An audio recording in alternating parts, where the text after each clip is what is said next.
Good afternoon, friends. Once again, welcome to each one of you in this fifth day of the series, 7 day series, in which today we are going to discuss financial instrument by CA Chandni Gupta ji. Chandni ji, welcome to you on at your own platform, Team Casa. Thank you so much, sir. It's And always a pleasure to be back to CASA. This was the first thank you. platform where I started the sessions. Thank you. Always welcome. And thanks to all participants who have joined on this Sunday morning. And many participants are still joining. So welcome to each one of you. And about Chandni ji, I would like to share because she is having a vast experience in the field of NDS, especially. She is by profession qualified All India rank in CA Final and IPCC. Completed certificate course in NDS by ICI.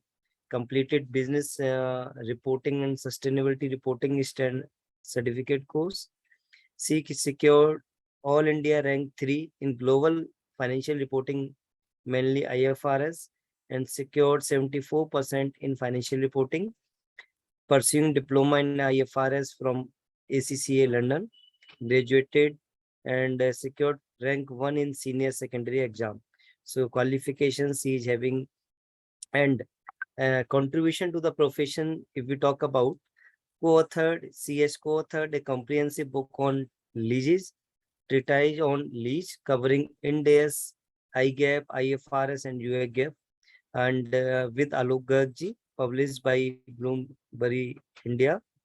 And she has also co-authored a book on treatise on Ind AS, explained with practical example. Yesterday I am talking about a book or Ind AS book by Alok Garg. She has co-authored and that book, and delivered 60 plus sessions at various study circle chapters, NIRC, and other forum. And CS co-founded IFRS Word, a domain to share the knowledge on IFRS and NDS through YouTube channel and blogs. So she has vast experience in the field of NDS, and I would love to listen her about financial instrument. And lastly, we will try to cover your queries if you have any.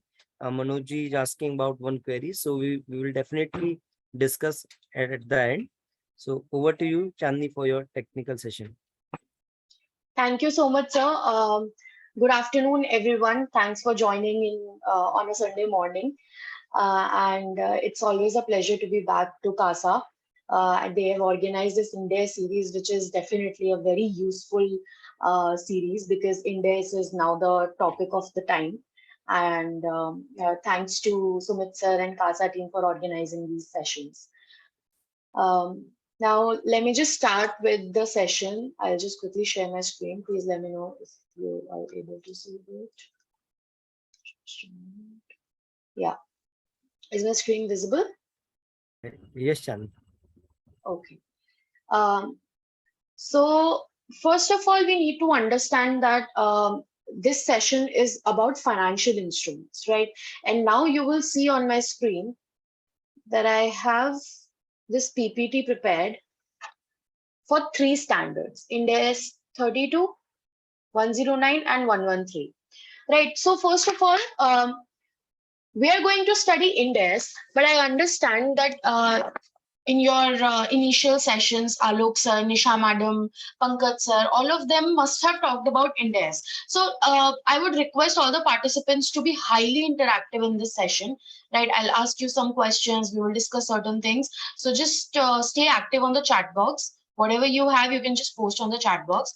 So please tell me, are you all clear about the Ind AS concept? What is Ind AS? Where they have come from? Because I understand you have been taking all the sessions from the beginning, and this is not the first session of this series. So I hope you all know that what Ind AS is, where they have come from, right? Okay. Yes, so basically India is nothing but an international level of standards that we have specifically for Indian companies, right? These are at par with the international accounting standards. We have converged with the international accounting standards. We have converted them in such a manner that they are, relevant for the Indian economy. So I've tweaked them a little bit, and these are nothing less than the international level of standards. So Indias have been introduced in 2015-16, right? उससे पहले हम लोगों के पास accounting standards हुआ करते थे, which we all have been studying from the very beginning. So ये जो topic आज हम discuss करने जा रहे हैं, financial instruments, ये topic हमारे पास पहले accounting standards में इसकी कोई guidance नहीं थी, right? इस पे standards आए थे, but then withdraw हो गए. उसके बाद guidance note आया है derivatives पे, वो continued है. But then कुछ concrete standards नहीं है, right? But Ind AS में we have four dedicated standards solely on financial instruments. अब ये 4 standards कौन-कौन से हैं? Ind AS 32, Ind AS 107, Ind AS 109 and Ind AS 113. अब आप बोलेंगे कि आप ये और ये तो कवर कर रहे हो, ये आप कवर नहीं कर रहे हो. So 107 is basically all about disclosures. I hope you all understand that Ind AS require extensive disclosures. अगर आपकी AS की बैलेंस शीट 30 पेज की बनती थी, तो Ind AS की बैलेंस शीट 100 पेजेस की बनेगी. क्यों? Because there have been so many disclosure requirements in Ind AS. Now you can see that we have one particular standard solely for the disclosures of financial instruments. कि आपको financial instruments के regarding क्या-क्या disclose करना है, वो एक standard अकेला बता रहा है. राइट उसके अलावा 3 स्टैंडर्ड्स है जो आपको गाइड कर रहे हैं कि आपको अकाउंटिंग कैसे करनी है, प्रेजेंटेशन कैसे करनी है, सब्सिक्वेंट मेजरमेंट, रिकॉग्निशन, ये सब चीजें कैसे करनी है, वो अलग से 3 स्टैंडर्ड्स बता रहे हैं. बट एक स्टैंडर्ड आपको सिर्फ और सिर्फ डिस्क्लोजर्स बता रहा है, राइट? तो वी नीड टू अंडरस्टैंड कि financial instruments is a very very vast topic.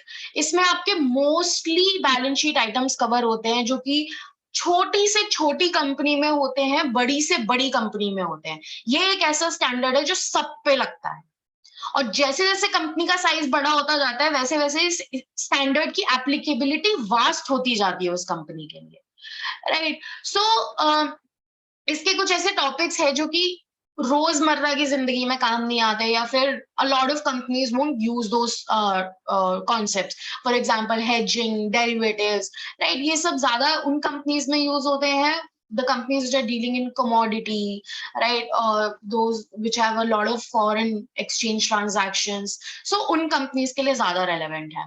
But then we will try to cover the basic concepts of these standards jo ki har company pe applicable hote hain. We will try to take practical examples to understand this concept, right? I hope this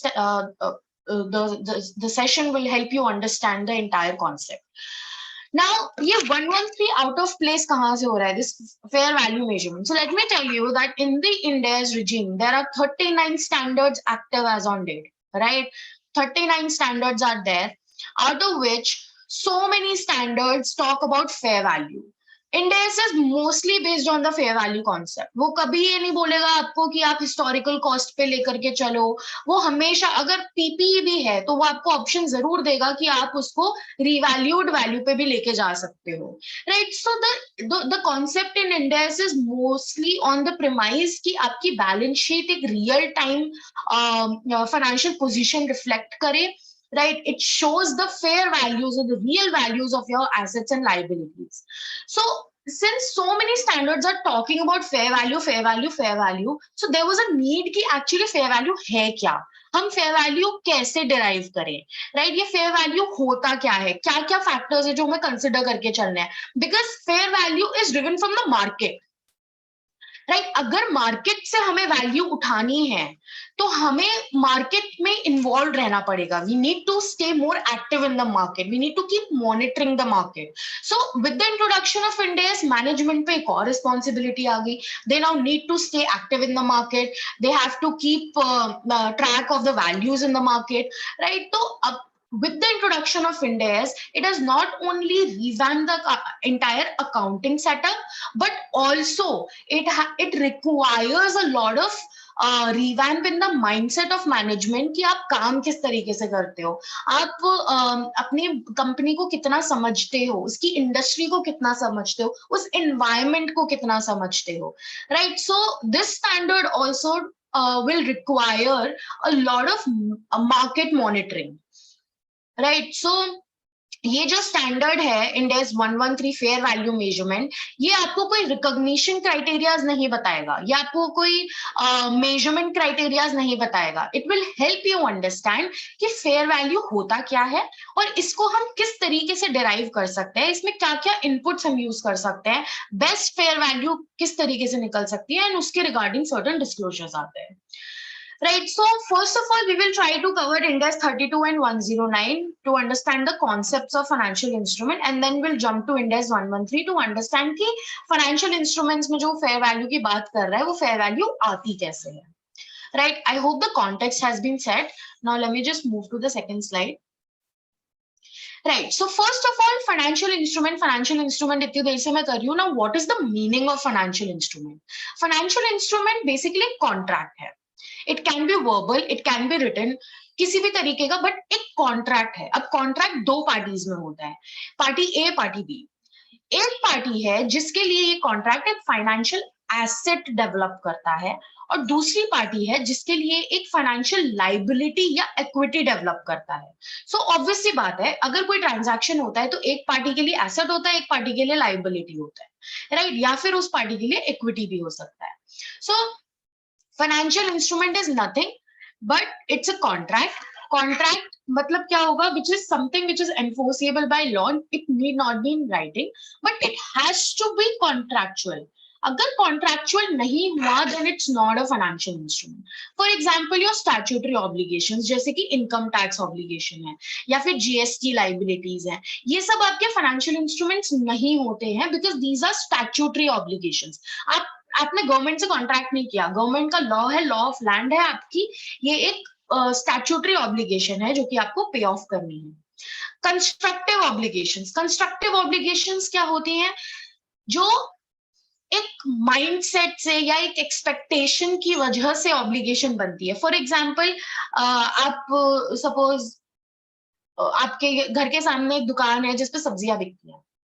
अब आपकी उसके साथ एक understanding है, या फिर हमेशा से ऐसा चलता आ रहा है कि आप सब्जी लेके आते हैं और अगर नहीं पसंद आई तो वापस कर देते, करेक्ट? तो जब ऐसा होता है कि आपको सब्जी पसंद नहीं आई और वापस करने आए हैं, तो वो आपको आपके पैसे वापस देगा या नई सब्जी दे देता है. तो ये उस दुकानदार के लिए कंस्ट्रक्टिव ऑब्लिगेशन है. उसने कोई कॉन्ट्रैक्ट नहीं किया हुआ, ना ही उसने ये चीज आपको कभी बोली है कि आप नहीं पसंद आए तो वापस कर जाना, बट क्योंकि एक अंडरस्टैंडिंग है, क्योंकि पास्ट में ऐसा होता आ रहा है, so that is why there is a constructive obligation. So a lot of companies have these constructive obligations जो कि वारंटी के अंदर कवर नहीं होती हैं, या फिर वो रिफंड्स ले लेती हैं या एक्सचेंजेस ले लेती हैं, just because of good corporate governance या good corporate citizen, right? So these are just constructive obligations, these are not contractual per se. So these are also not your financial instruments. Now, what is really a financial asset and financial liability or equity? हमारा question अब ये है. So let me take a quick example. Just a moment. I will take a live example to help you understand कि होता क्या है.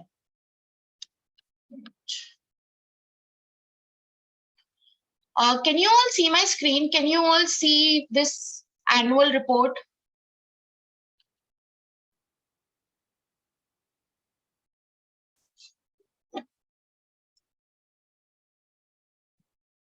Yes. Okay, thank you.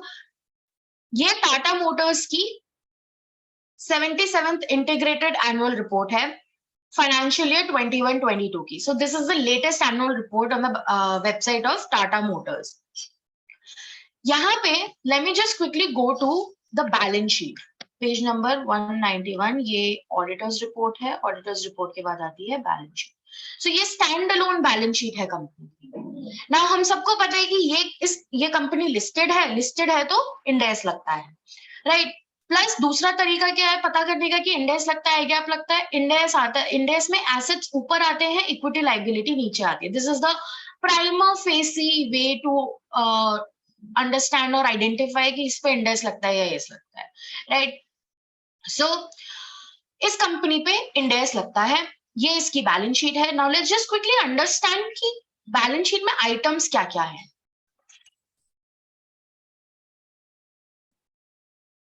So company ने सबसे पहले एसेट्स डिस्क्लोज करा है. एसेट्स में नॉन करंट एसेट्स है जिसमें आता है आपका property plant and equity equipment, जो कि आप पढ़ चुके हैं ये topic. Capital work in progress है. राइट ऑफ यूज एसेट्स जो कि लीजेस से आता है. Goodwill, it's an intangible asset, business combination से आती है. अदर इंटेंजिबल एसेट्स कुछ पेटेंट्स, कॉपीराइट्स, मैन्यूस्क्रिप्ट्स, वो सब होगा. इंटेंजिबल्स अंडर डेवलपमेंट, कुछ सॉफ्टवेयर डेवलप कर रहे होंगे जो कि अभी अंडर डेवलपमेंट होंगे. Investments in subsidiaries, joint ventures, associates, तो ये उनकी, because it's a stand alone balance sheet, तो ये इस वजह से यहाँ पे सब्सिडरीज, जेवीज और एसोसिएट्स की इन्वेस्टमेंट्स आ रही है. And then they have shown financial assets जिसमें कि इन्वेस्टमेंट्स हैं, लोन्स एंड एडवांसेस हैं, अदर फाइनेंशियल एसेट्स हैं, and then non-current tax asset net, then some other non-current assets. Current side पे अगर देखें तो इन्वेंट्रीज है, इंडेक्स 2. अगेन फाइनेंशियल एसेट्स आ रहे हैं, इसमें फिर से शॉर्ट टर्म इन्वेस्टमेंट्स आ रही हैं, ट्रेड रिसीवेबल्स है, कैश आ रहा है, बैंक बैलेंस है, loans and advances, and then other financial assets. उसके बाद assets held as classified as held for sale and other current assets. Now my question to you all is कि ये जो फाइनेंशियल एसेट्स आपको दिख रहे हैं, investments, loans, trade receivables, cash and bank, ये बैलेंस शीट में अगर कोई कंपनी दिखा रही है तो इसका क्या मतलब है? If you see investments or trade receivables on the balance sheet of a company, then what do you understand by it? What does it imply? कि कंपनी की बैलेंस शीट में अगर ट्रेड रिसीवेबल इन्वेस्टमेंट्स हैं तो आपको क्या समझ में आता है उससे? Use the chat box to answer your this question कि आपको अभी इसकी बैलेंस शीट से क्या समझ में आ रहा है. अगर ये कंपनी आपको इन्वेस्टमेंट्स दिखा रही है, 48 करोड़ की आपको ये कंपनी इन्वेस्टमेंट्स दिखा रही है, सॉरी 1338 करोड़ की इन्वेस्टमेंट्स हैं, 48 करोड़ के लोन्स एंड एडवांसेस हैं, 2111 करोड़ के ट्रेड रिसीवेबल्स हैं, तो आपको क्या समझ में आ रहा है इससे? Long term investment and short term, okay. Some more answers, more lemon, मतलब अगर आप जस्ट बैलेंस शीट को देख रहे हैं कि अच्छा कंपनी के पास ट्रेड रिसीवेबल्स हैं, तो what do you understand by this? Is active company and doing business, okay. इतना पैसा इन्वेस्ट कर रखा है, okay, absolutely correct.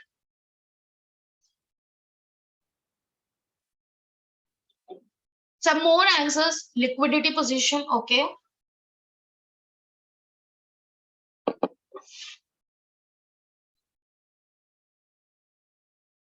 Some more answers. All the participants are requested to take part in this. Liquidate assets and liability, okay.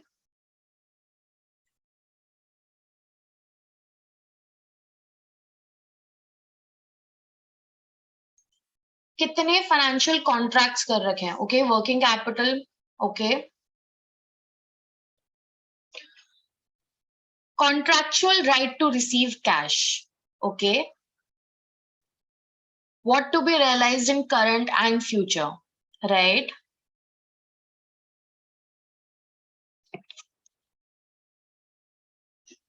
Investment in general or regular business, okay.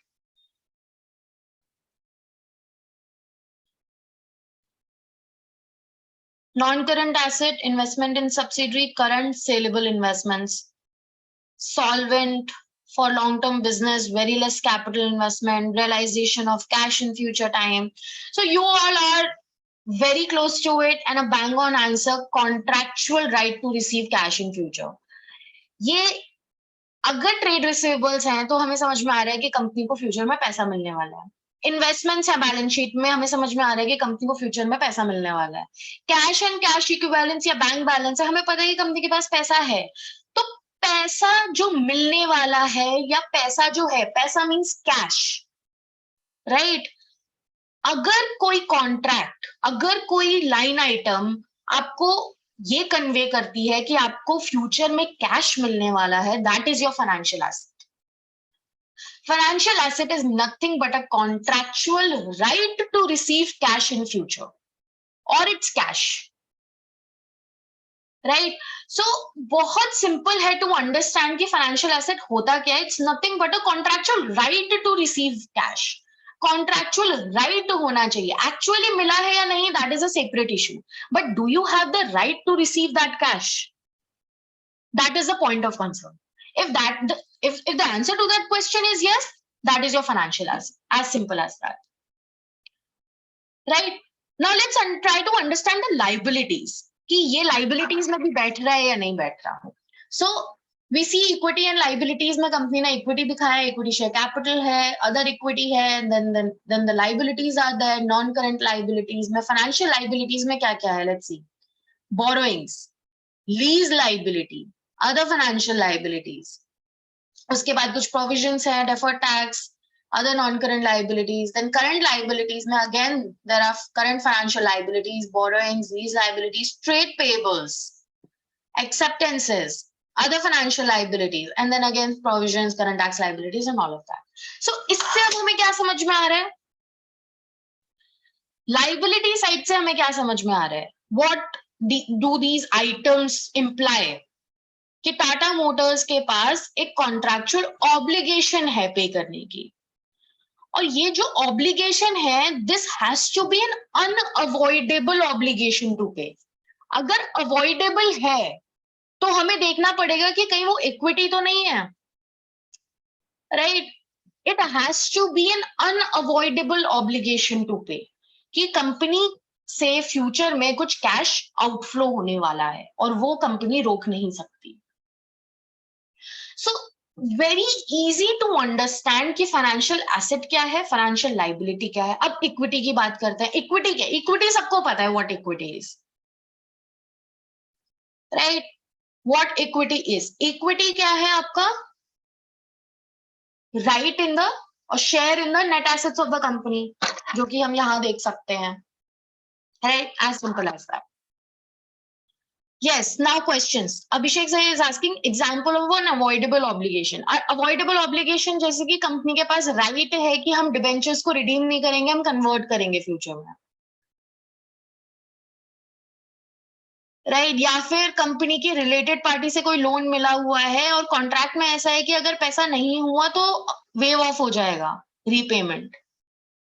इस तरीके की contracts जो होते हैं उन्हें हमें समझना पड़ता है, थोड़ा इवैल्यूएट करना पड़ता है, एनालाइज करना पड़ता है कि whether these are actually your financial liabilities और not, whether they do have a component of an equity और नॉट. अगर कोई ऐसा फाइनेंशियल इंस्ट्रूमेंट निकल के आता है जिसमें कि अवॉइडेबल ऑब्लिगेशन भी है और अनअवॉइडेबल ऑब्लिगेशन भी है, उसको हम कहते हैं compound financial instrument. This is called as a hybrid financial instrument, जिसमें there's an element of equity also and there's an element of financial liability also. This we will discuss. This is a very vast topic also. But I want to understand, are we all clear on the definition of financial instrument, financial asset, financial liability, and equity? Any doubt so far?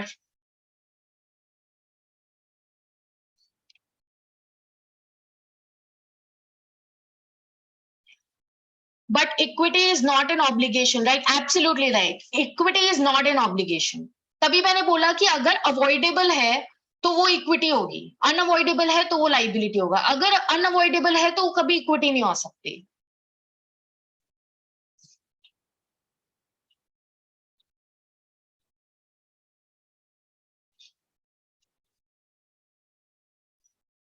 Okay, shall I move on?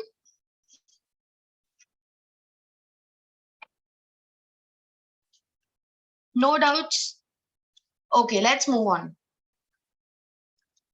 So here are some examples already समझ चुके हैं Tata Motors की balance sheet से कि financial asset क्या होता है, financial liability क्या होती है, इक्विटी क्या होते हैं. So these are basic line items जो कि हर कंपनी में होते हैं, जैसे कि cash, trade receivables, investments, loan receivables, security deposits, lease receivables. Liability में देखेंगे तो लोन है, बोरोइंग्स हैं, ट्रेड पेबल्स हैं, लीज लाइबिलिटीज हैं, preference shares, redeemable preference shares हैं, इस पे मैं आती हूँ अभी. And then equity shares issued, या फिर instruments issued which are convertible into fixed number of equity shares. अगर आपने ऐसा कोई इंस्ट्रूमेंट इशू किया हुआ है which is convertible into fixed number of equity shares, value नहीं, number, then it is also an equity. Right, so ये standard जो आपको definition बताता है वो है, you can go through it. Financial asset क्या नहीं है, let's look at that once. हमने देखा कि टाटा मोटर की बैलेंस शीट में प्रॉपर्टी प्लांट एंड इक्विपमेंट था. Let me go back to the balance sheet. Property plant and equipment ये एक फाइनेंशियल इंस्ट्रूमेंट क्यों नहीं है? प्रॉपर्टी प्लांट एंड इक्विपमेंट आपको contract, you don't have a right to receive cash in future, आप उसको use करने वाले हो. The basic objective behind PPE is that you're going to keep using it till its residual value, right, or till the salvage value. ऐसे ही आपके prepaid expenses होते हैं. Prepaid expenses, why these are not financial assets? Because prepaid expense का मतलब होता है कि आपने आज पैसा दे दिया, अब आपको फ्यूचर में अगर कुछ मिलेगा तो वो सर्विसेज मिलेंगी. आपको फ्यूचर में कैश नहीं मिलने वाला, आपको फ्यूचर में सर्विसेज मिलने वाली है. So that is why this is not a financial instrument. ROU asset, it's similar to PPE कि आपके पास एक राइट टू यूज है किसी एसेट को यूज करने का, आपको फ्यूचर में उससे कैश नहीं मिलने वाला. Similarly for intangible assets, you are gonna use it, keep using the asset for future benefits. What is the logic in fixed for fixed to be termed as equity? So fixed for fixed का मतलब होता है कि आप fixed amount outflow होने वाला है and you're gonna get fixed number of equities, right? अगर fixed number of equity है, that means आपकी value वो fluctuate नहीं करेगी. अगर value fluctuate करेगी, then there can be an obligation on the company, right? कि आपको अब 100 रुपए नहीं, अब आपको 1000 रुपए देने हैं. आपके अगर नंबर ऑफ इक्विटी फिक्स्ड है, that means it's not your financial liability, it's your equity.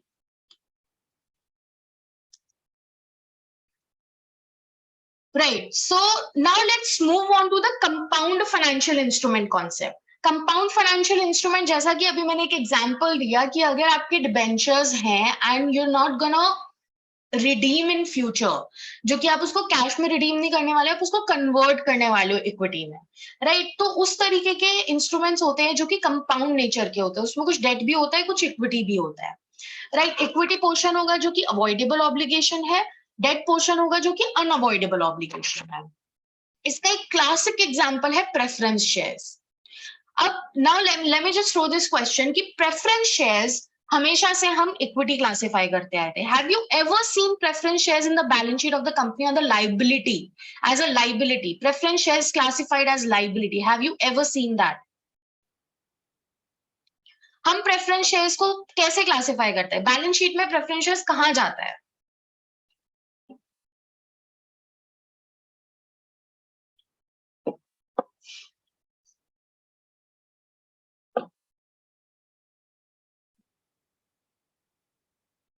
Equity, share capital,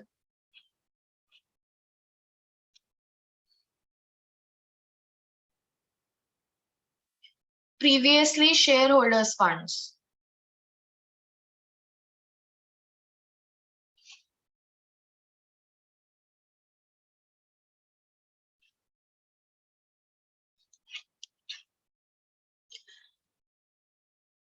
Right, financial liability in Ind AS, right? Now इसमें होता क्या है कि it's not entirely equity और it's not entirely financial liability. आपको उस instrument को समझना पड़ेगा. You have to analyse and deep dive into that instrument कि एक्चुअली इसकी जो स्ट्रीम्स ऑफ कैश फ्लोज हैं उसमें क्या ऑब्लिगेशन है, to what extent is it avoidable, to what extent is it unavoidable, right. So पहले हम जो शेयर कैपिटल में दिखाते थे या इक्विटी में दिखाते थे वो दिखाते थे एएस में। इंड एस में अब वो एक लाइबिलिटी भी हो सकता है। Let's understand. So first of all, as per companies act 2013 section 55 subsection 1 आपको इररिडीमेबल प्रेफरेंस शेयर्स इशू करने से प्रोहिबिट करता है।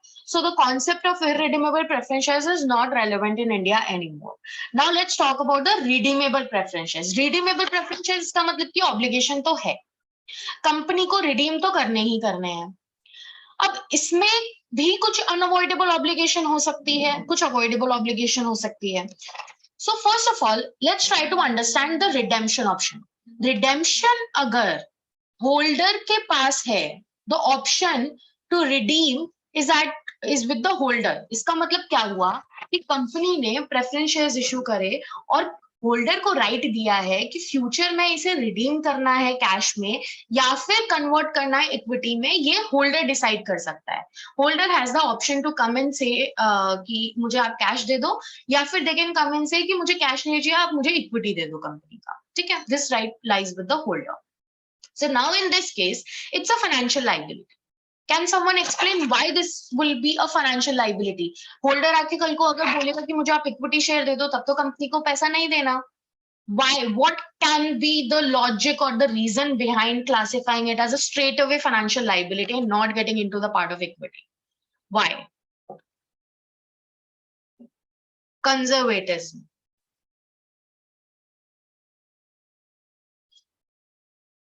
Contractual obligation to pay cash may arise. Obligation to pay if holder comes. Since obligation to pay cash is there, absolutely correct, bang on answers. So there is a conservatism in mind कि भाई अगर कल को वो मुझसे cash मांगने आ गया तो मैं मना नहीं कर पाऊंगा, राइट। सो मैं इसको डे 1 से फाइनेंशियल लाइबिलिटी डिस्क्लोज करके चलूंगा because there is an unavoidable obligation to deliver cash. मुझे फ्यूचर में अगर कैश देने की नौबत आ गई तो मैं इक्विटी से निकाल के लाइबिलिटी में नहीं लेके आ सकता, मैं लाइबिलिटी से निकाल के इक्विटी में कल को लेके जा सकता हूँ, right. So this is the concept कि अगर होल्डर के पार्ट पे वो राइट है तो। Now what if the redemption right is with the issuer? तो उस केस में हमें अब दो चीजें देखनी है हमें उसमें, because with the preference shares there are two streamlines of cash flows. One is the dividend or the interest on preference shares. The second is the redemption. Right, दो तरीके से कैश आउटफ्लोज होता है, जो आपको रेगुलर इंटरवल्स पे उसको dividend pay करना है, और एक जो आपको एंड ऑफ द टेन्योर पे या मैच्योरिटी पे आपको रिडीम करना है। सो दोनों तरीके की कैश फ्लो स्ट्रीम्स को हम अंडरस्टैंड करेंगे कि राइट्स कहाँ है, अवॉइडेबल क्या है, अनअवॉइडेबल क्या है। So if issuer has the option to redeem, right, so the redemption part है वो तो इक्विटी क्लासिफाई हो गया। Now let's look at the dividend part, कि डिविडेंड क्या क्यूमुलेटिव है या फिर डिविडेंड डिक्लेयर करना या डिविडेंड की payments are at the discretion of holder, तो उस केस में ये क्लियर कट फाइनेंशियल लायबिलिटी है। बट अगर dividend payment is also at the discretion of issuer, then it's an all equity instrument, right. तो अगर रिडेम्पशन भी इशूअर के पास है, yes, and the dividend is at discretion of issuer, yes, then it's an all equity. अगर redemption issuer के पास है और dividend जो है वो cumulative है या discretion with holder है, तो वो part financial liability, right? तो this plus this will be a compound financial instrument, क्योंकि आपका redemption part जो है वो तो एक equity portion है, but your dividend portion is your financial liability. So there will be two streams. Dividend part will be financial liability and the redemption part will be equity. Now अब इसकी accounting कैसे करेंगे, इसकी calculations कैसे करेंगे? It seems so complicated and confusing, right? So very simple concept. सबसे पहले आपको fair value निकालनी है compound financial instrument की। So for example, कंपनी ने CCCPS issue करे हैं, compulsorily convertible cumulative preference shares. Compulsorily convertible, इसका मतलब कि रिडेम्पशन पे पैसा नहीं देना। क्यूमुलेटिव, इसका मतलब कि डिविडेंड तो जाएगा ही जाएगा। प्रेफरेंस शेयर्स, तो ये क्या है? This is a compound financial instrument, क्योंकि इसमें इक्विटी भी है और इसमें फाइनेंशियल लाइबिलिटी भी, ये दोनों पार्ट है, राइट? तो आपको करना क्या है? आपको सबसे पहले सीसीसीपीएस की फेयर वैल्यू निकलवानी है।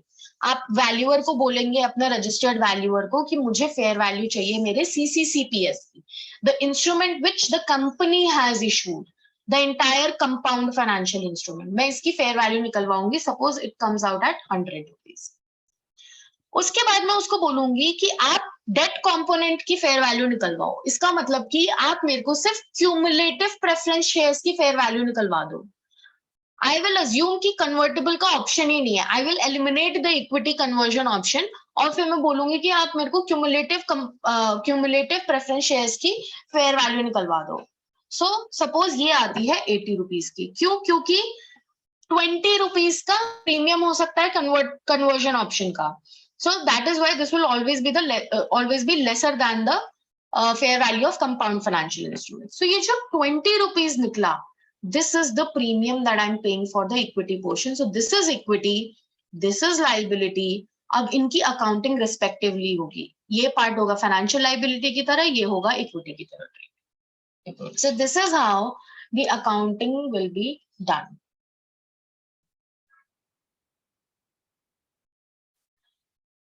Can you explain again? Okay, I'll just explain it again.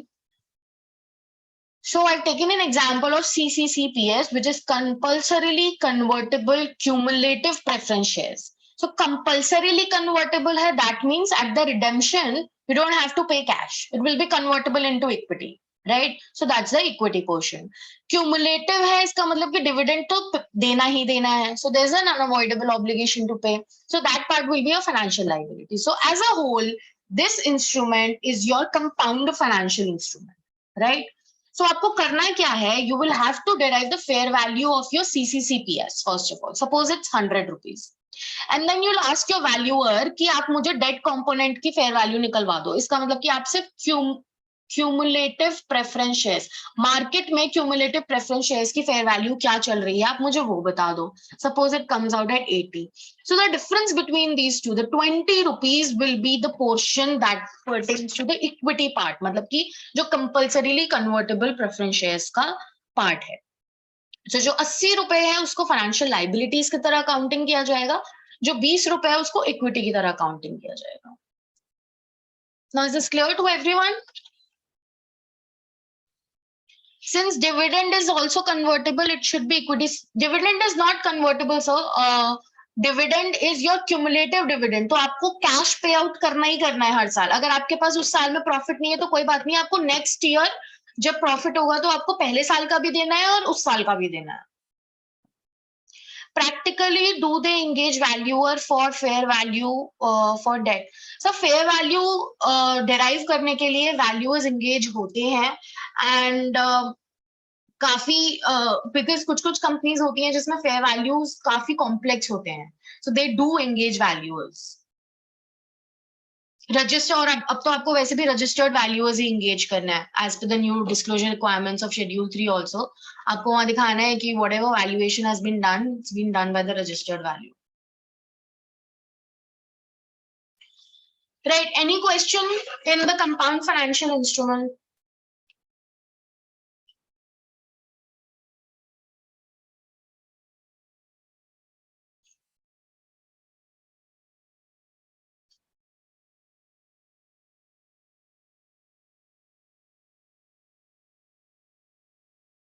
Okay,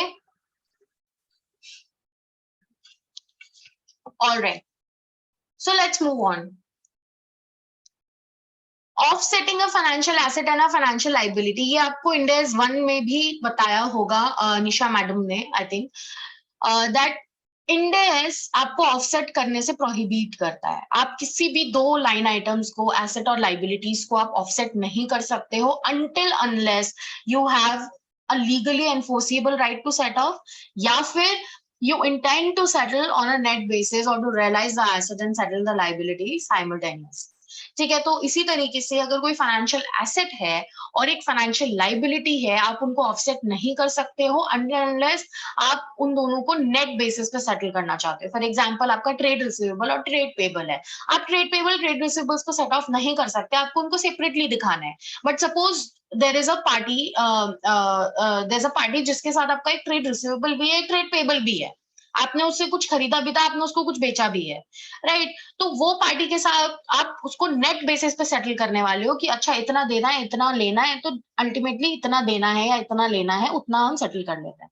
so if you are gonna do that settlement, the net basis settlement, then you can just offset the balance of trade receivable and trade payable, और आप उसको एक जगह दिखा सकते हो। Otherwise, you can never offset a financial asset and a financial liability, or any asset and any liability for that matter, in pursuance of Ind AS 1. Right. Now let's move on to the accounting part, measurement part, recognition part, जो कि हर standard में होते हैं। So first of all, initial measurement, यानी कि जिस दिन transaction हुई उस दिन अकाउंटिंग क्या होगी, उस दिन हम बैलेंस शीट में किस वैल्यू पे एसेट्स और लाइबिलिटीज को लेके आएंगे, सब कुछ भूल जाइए। सिंपल एक चीज, एक वर्ड ध्यान रखना है, फेयर वैल्यू। फाइनेंशियल एसेट हो, फाइनेंशियल लाइबिलिटी हो, इक्विटी हो, doesn't matter, every financial instrument will be initially measured at fair value, plus or minus the transaction cost depending upon the nature of transaction, right? But अगर आपका वो FVTPL पे measure होता है, the transaction cost will be adjusted in P&L. That is a separate thing. जब आपको मैं FVTPL explain करूंगी, because this is something that we need to understand in subsequent slides. But for now, you have to understand that initial measurement will be at fair value, plus और minus the transaction cost. Transaction cost क्या हो सकती है, जैसे कि अगर आपने कोई प्रीमियम दे, कोई कमीशन या कोई फीस देनी है, राइट? सेलिंग एजेंट्स को आप फीस वगैरह देते हैं, या फिर पेपर वर्क के लिए पेमेंट्स होती हैं, so all of that will B part of transaction cost. So this is the initial measurement, right? Initial जो आपको अकाउंटिंग करनी है, that will be eight fair value. Now इसमें भी एक ट्रिक है, you will have to analyze the transaction, that whether this transaction is at market terms or it is at off market terms. इसका मतलब क्या हुआ कि fair value is a market driven price, right? It's a market driven price. So fair value, since fair value is a market driven price, और हमें बोला है कि फेयर वैल्यू पे आप रिकॉग्नाइज करोगे, लेकिन आप तो जो ट्रांजैक्शन करके बैठे हो वो फेयर वैल्यू पे है ही नहीं। आपने तो अपने भाई या बहन को लोन दे दिया अपनी कंपनी से, ठीक है, आपने तो उससे कुछ इंटरेस्ट चार्ज करा ही नहीं, या फिर आपने कंपनी की किसी रिलेटेड पार्टी को दे दिया है लोन, राइट? या फिर आपने any biased transaction has happened which is not at market terms, then what happens in that case? So if you are doing a transaction at market terms, तो जो transaction price है उसको हम fair value मान लेते हैं, because it's at market terms. तो आपने अगर 100 रुपए की कोई transaction करी है market पे, market rates पे, तो वो 100 रुपए ही उसकी fair value होगी। So जो trade receivables आपके होते हैं, trade receivables, account receivables, debtors जो आपके होते हैं, they are always measured at transaction price, because this is your dhanda, right? This is the operations of the company, this is the business of the company, and it happens at arm's length price or the market price. लेकिन अगर आप किसी related party के साथ transaction करते हो, या फिर आप कोई ऑफ मार्केट टर्म के ट्रांजैक्शन करते हो, आप अपने एम्प्लॉइज को लोन देते हो, किसी भी इस तरीके के ट्रांजैक्शन करते हो which is not at market terms, then you will have to calculate the fair value. You will have to calculate the fair value. How will you calculate the fair value? That we will understand taking a practical example. But you will, you can go to Ind AS 113 to understand कि आपको fair value कैसे निकालनी है. लेकिन the premise is कि you have to look at the market interest rate. अगर आपने अपने employees को 6% interest पे लोन दिया है, बट मार्केट में 10% चल रहा है, तो ये जो 4% का गैप है ये क्यों है? This is of market. तो आप क्या करेंगे कि आप लोन की फेयर वैल्यू निकालेंगे using 10% interest rate which is the market rate, और जो 6% इंटरेस्ट है उससे आपके एक्चुअल कैश फ्लोज होंगे, that is a separate issue. But आपका जो पीएनएल है, जो आपका बैलेंस शीट है, वो 10% की इंटरेस्ट रेट रिफ्लेक्ट करना चाहिए.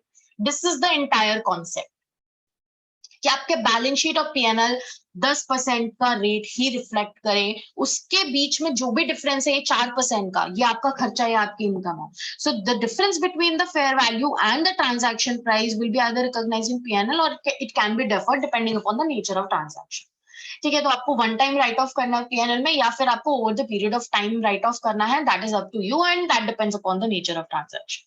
But the concept is that any transaction that is happening creating a financial asset or a financial liability, you have to look at the transaction's nature and the terms at which it is happening. Whether it's at market term, that means जिस rate पे आपने transaction करी है वही आप fair value assume कर सकते हैं. But अगर आपने market terms पे नहीं करी है, then you will have to calculate the fair value using the market interest rates. Right, so let me yes, ठीक है. So this is the initial measurement. उसके बाद आपका subsequent measurement है, which I will prefer to take a practical example for it and then help you understand. ठीक है, so let's take this example. Is this visible to you all? Font size ठीक है? Sorry. हाँ.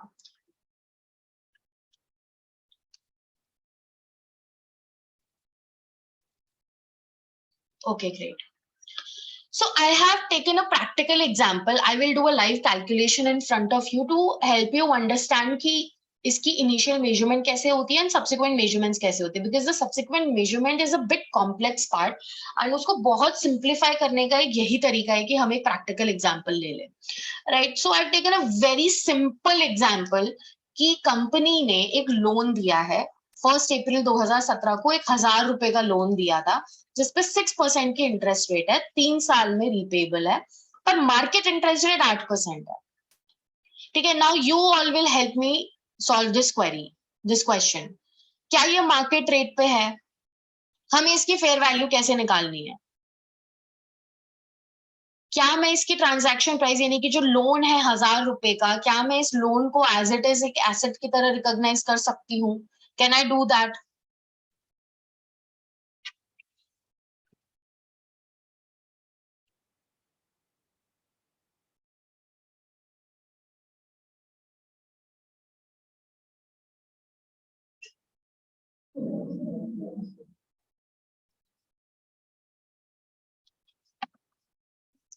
No, right? Because this is not at market rate. So first of all, initial recognition यानी कि 1 अप्रैल 2017 को हम बोलेंगे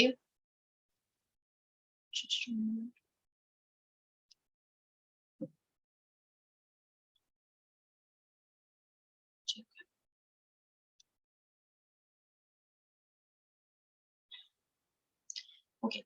सो 1 अप्रैल 2017 को इनिशियल रिकॉग्निशन पे हम बोलेंगे that as the loan has been given at a rate lower than the market rate, as the fair value of the loan will differ from the actual proceeds. इसका मतलब ये है कि आपने 1,000 रुपए का लोन दिया है 6% की इंटरेस्ट रेट पे 3 साल के लिए. तो इसका मतलब अगर मैं 6% बोलूं तो 1,000 रुपए is the present value. But अगर मैं मार्केट रेट पे जाती हूँ 8% पे, दैट मीन्स 1,000 रुपए will not be the fair value of the future cash out. So I will have to calculate the present value of the future cash flows using 8% interest. तो मैं क्या बोलूंगी, मेरे कैश फ्लोज क्या क्या है? तो मैंने 6% पे लोन दिया है, तो मेरे को 6% पे ही इंटरेस्ट आएगा, राइट? मेरे को 3 साल के लिए 6% पे 60 रुपए का इंटरेस्ट वापस मिलने वाला है, और तीसरे साल में मुझे इसकी प्रिंसिपल वैल्यू भी वापस मिल जाएगी. So these are my future cash flows, right? Everyone is aligned. यही मेरे फ्यूचर कैश फ्लोज होने वाले. एक्चुअल कैश फ्लोज की अगर मैं बात करूं, क्योंकि मैंने 6% पे इंटरेस्ट दिया है, लोन दिया है, पर क्योंकि 8% is the market interest rate, so I will have to calculate the present value factor of 8%. So I will use a very manual calculation जो कि हम books में use करते हैं, ये formula लगा के, so that you understand that what actually I am doing. This. this is how I've calculated the present value factor for using the 8% rate, right? तो 3 साल का, sorry, 3 साल के लिए मेरे पास ये present value factor आ गया using the 8% rate. Now I just multiplied the future cash flows using with the present value factor, और I've calculated the present value. तो मुझे पता चल रहा है कि जो मेरे पास 1000 रुपए का लोन मैंने दिया था, वो एक्चुअली अगर मैं मार्केट रेट पे देती तो मैं 1000 नहीं देती, मैं 948 रुपीज ही दे पाती, right?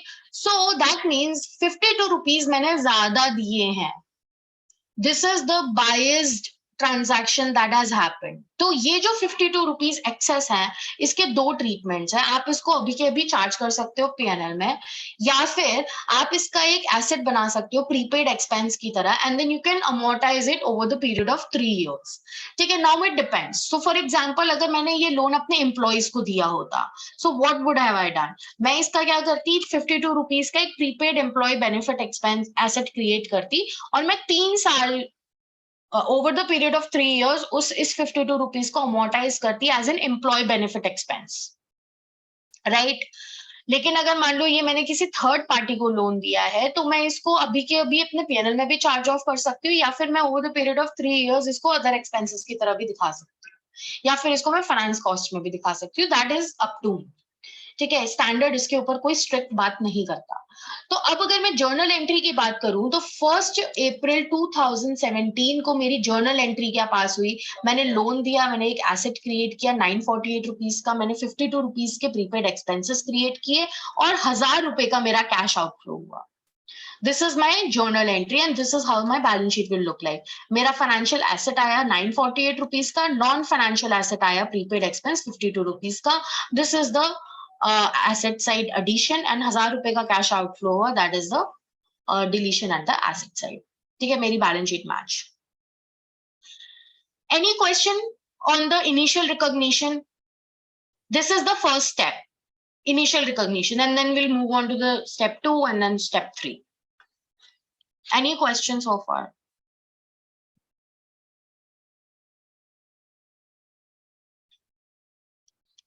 Great. Okay, so first step was initial recognition. Now we have recognized the asset at fair value. Moving on, step 2. अब आपको थोड़ा सा डीप डाइव करना है इस ट्रांजैक्शन में, इस एसेट में. अब आपको ये देखना है कि आपका ये एसेट, ये आपका जो लोन है, ये किस तरीके से क्लासिफाई होता है.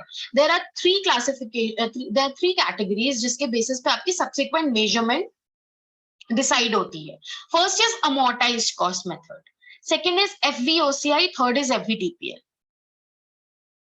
Before I get into it, please tell me, are you all familiar with the concept of OCI, other comprehensive income? Do you all understand what other comprehensive income is?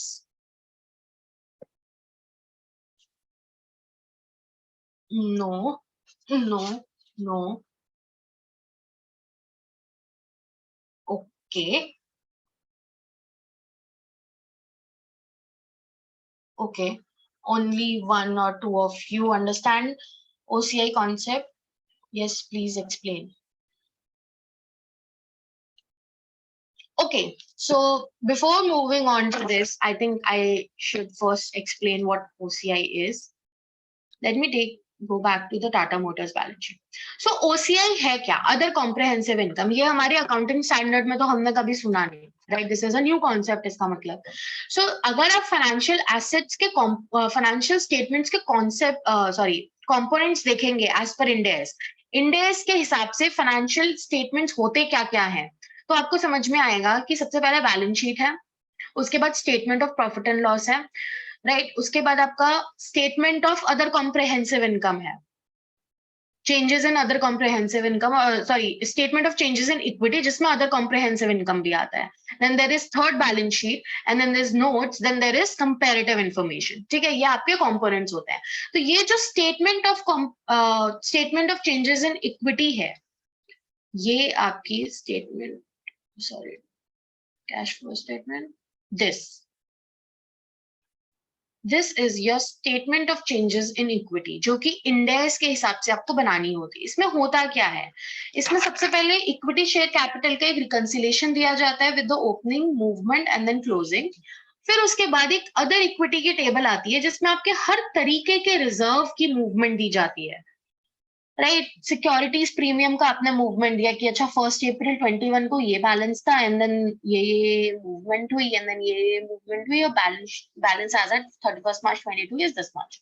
तो securities premium है, share based payment reserve है, share application money pending allotment, CRR है, DRR है, capital reserves हैं, retained earnings हैं, and then there is other components of equity जिसमें आपका आता है equity instrument through OCI, hedging reserve, cost of hedging reserves and total.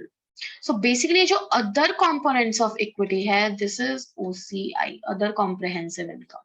ये आता कहाँ से है? अगर मैं PNL पे जाऊंगी,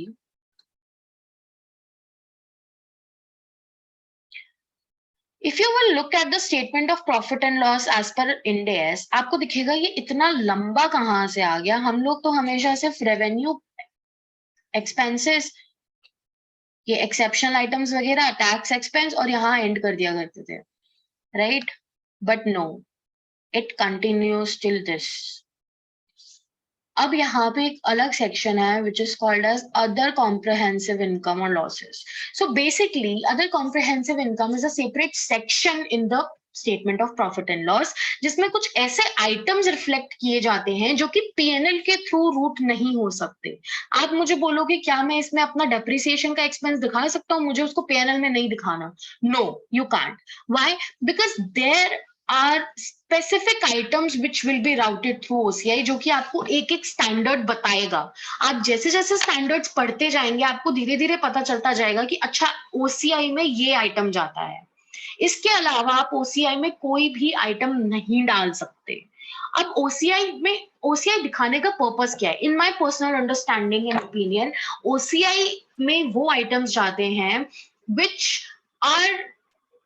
which are a product of volatility in the market।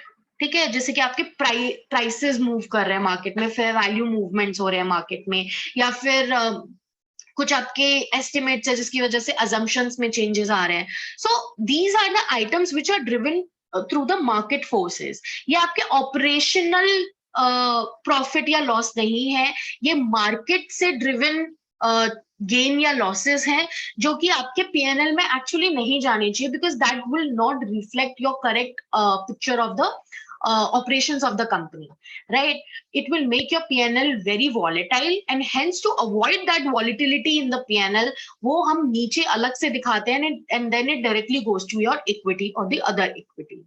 ठीक है, अब इसमें आइटम्स कैसे कैसे आते हैं, जैसे कि remeasurement losses on defined benefit obligation, जैसे कि आप ग्रेचुइटी और लीव इनकैशमेंट्स की एक्चुअरियल वैल्यूएशन करवाते हैं। जब एक्चुअरियल वैल्यूएशन हम करवाते हैं तो उसमें when there is a gain or loss due to changes in the actuarial assumptions, तो वो गेन और लॉस जो है वो हम ओसीआई में दिखाते हैं। Then equity instruments at fair value through other comprehensive income, FVOCI, ये जो हम अभी पढ़ने वाले हैं कि अगर आपने इक्विटी इंस्ट्रूमेंट्स में इन्वेस्टमेंट किया है, that is your financial asset and you have classified it at FVOCI, right, तो आपको इसे ओसीआई में दिखाना है। फिर इससे related income tax expenses and then cash flow hedge items that will be reclassified to P&L, gains और losses in cash flow hedges. तो कैश फ्लो हेज जो होता है वो ओसीआई में आता है। So there are specific and limited items which will be routed through OCI and will not be routed through profit and loss, right? So I hope you understand the concept of OCI now. Can we say notional gain or loss? We can't say notional gain or loss. We can say unrealized gain or loss, right? Because it can be realized in future. जैसे कि आपका revaluation होता है, अगर PPE में आप revalue करते हैं अपने एसेट को, तो उसका जो रिवैल्यूएशन गेन और लॉस होता है that comes in OCI. Loss जो होगा that will be adjusted through this OCI reserve, अगर आपके पास रिजर्व ऑलरेडी है, अदरवाइज वो पीएनएल में जाता है। बट अगर अपसाइड रिवैल्यूएशन है, गेन है, that will always B routed through OCI। right? So any question so far? This is not something which you will be able to learn or remember in just one session. ये over the period of time जब आप standards पढ़ोगे आपको समझ में आएगा कि अच्छा इस स्टैंडर्ड से ये निकलता है, इस स्टैंडर्ड से ये निकलता है, because different standards will tell you that what all items need to be routed through OCI. आप एक स्टैंडर्ड में नहीं जान सकते कि क्या आइटम्स आएंगे.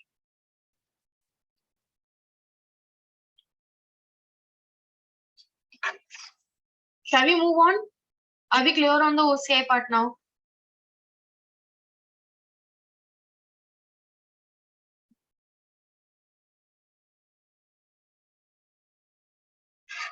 Great.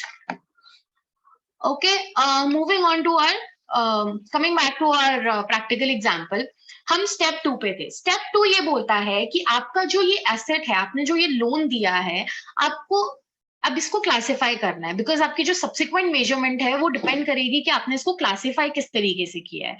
So there are 3 options: amortised cost method, FVOCI, FVTPL. FVOCI now we all understand, fair value through other comprehensive income. FVTPL is simple, fair value through profit and loss. ठीक है, amortised cost is a separate method. अब इसमें classify कैसे किया जाएगा? सो आपको दो चीजें देखनी है. First is contractual cash flows and second is the business model. तो आपको उस एसेट को लेकर के थोड़ा डीप डाइव करना पड़ेगा कि ये कॉन्ट्रैक्चुअल कैश फ्लोज है या नहीं इसमें. ठीक है, दो टेस्ट हैं. These are 2 test, contractual cash flow test and business model test. Contractual cash flow test आपको ये बोलता है that the cash flows from that asset should be principal amount and the interest on that principal amount. इसके अलावा cash flows नहीं हो सकते. तो this is bit basic and very simple test, right? और बिजनेस मॉडल आपको ये बोलता है कि आपके दो तरीके के मॉडल हो सकते हैं. एक हो सकता है कि you want to hold that asset to collect the contractual cash flows, कि आप उस एसेट को बेचना नहीं चाहते, you want to keep holding that asset और उससे जो भी कॉन्ट्रैक्चुअल कैश फ्लोज आएंगे you want to collect them, right? इसके अलावा दूसरा बिजनेस मॉडल ये हो सकता है कि आपको कॉन्ट्रैक्चुअल कैश फ्लोज तो कलेक्ट करने ही है, but you want to sell out that asset. आप उसको होल्ड नहीं करना चाहते, फ्यूचर में आपको जैसी अपॉर्चुनिटी मिलेगी आप उसको सेल आउट कर देंगे, राइट? सो ये दो तरीके के बिजनेस मॉडल्स हो सकते हैं. या फिर ऐसा होगा कि आप कॉन्ट्रैक्चुअल कैश फ्लो टेस्ट ही फेल कर गए, आपको बिजनेस मॉडल ही नहीं पता कि क्या है, राइट? ये 3 सिनेरियोज आपके हो सकते हैं. सो फर्स्ट सिनेरियो अगर होता है कि आपका contractual cash flow test pass हो गया and the business model is to hold the asset to collect contractual cash flows, तो आप उसको अमोर्टाइज कॉस्ट मेथड पे लेकर के चलेंगे. As simple as that. अगर आपका contractual cash flow test pass हो गया and the business model is to collect the cash flow but to sell out that asset, तो आप उसको FVOCI पे लेके जाएंगे.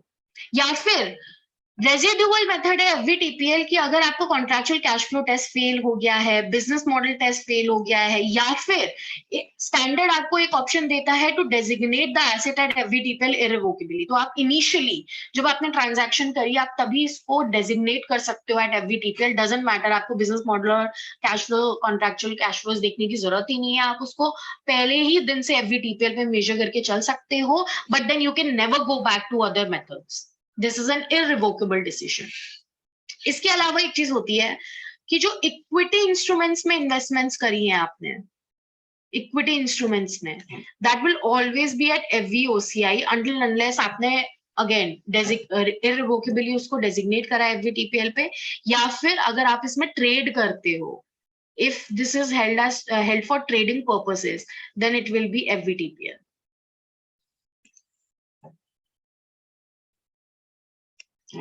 Right? So to keep in mind आपको ये दो चीजें ध्यान रखनी है, contractual cash flow test and business model test. And FVTPL is a residual method and can be designated irrevocably in the initial time, right? तो अगर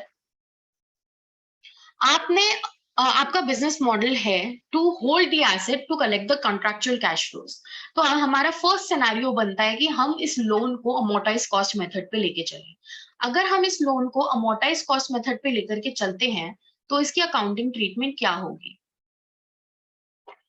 हमारा ओपनिंग बैलेंस लोन का था 948 रुपीज, राइट? जो हमने फेयर वैल्यू कैलकुलेट करी थी 948 rupees पे मेरा ये लोन आ रहा था. अमोर्टाइज कॉस्ट मेथड आपको ये बोलता है कि you have to unwind the interest using the effective interest rate. Effective interest rate is what? Effective interest rate is the same rate that you use to discount the future cash flows to calculate the fair value.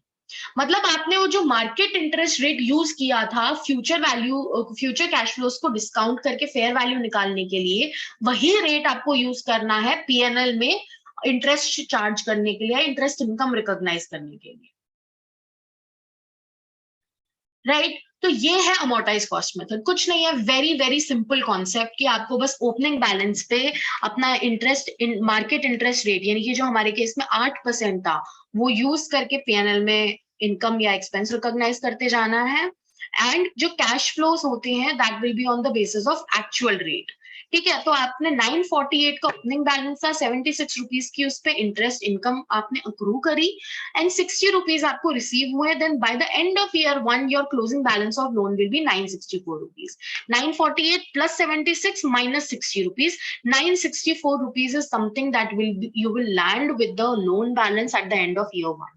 Similarly year 2 में फिर आप अपने opening balance पे interest लगाएंगे, accrue करेंगे, 60 रुपए का आपको वापस से रिसीट होगा, 981 रुपीज का आपका लोन का क्लोजिंग बैलेंस रह जाएगा।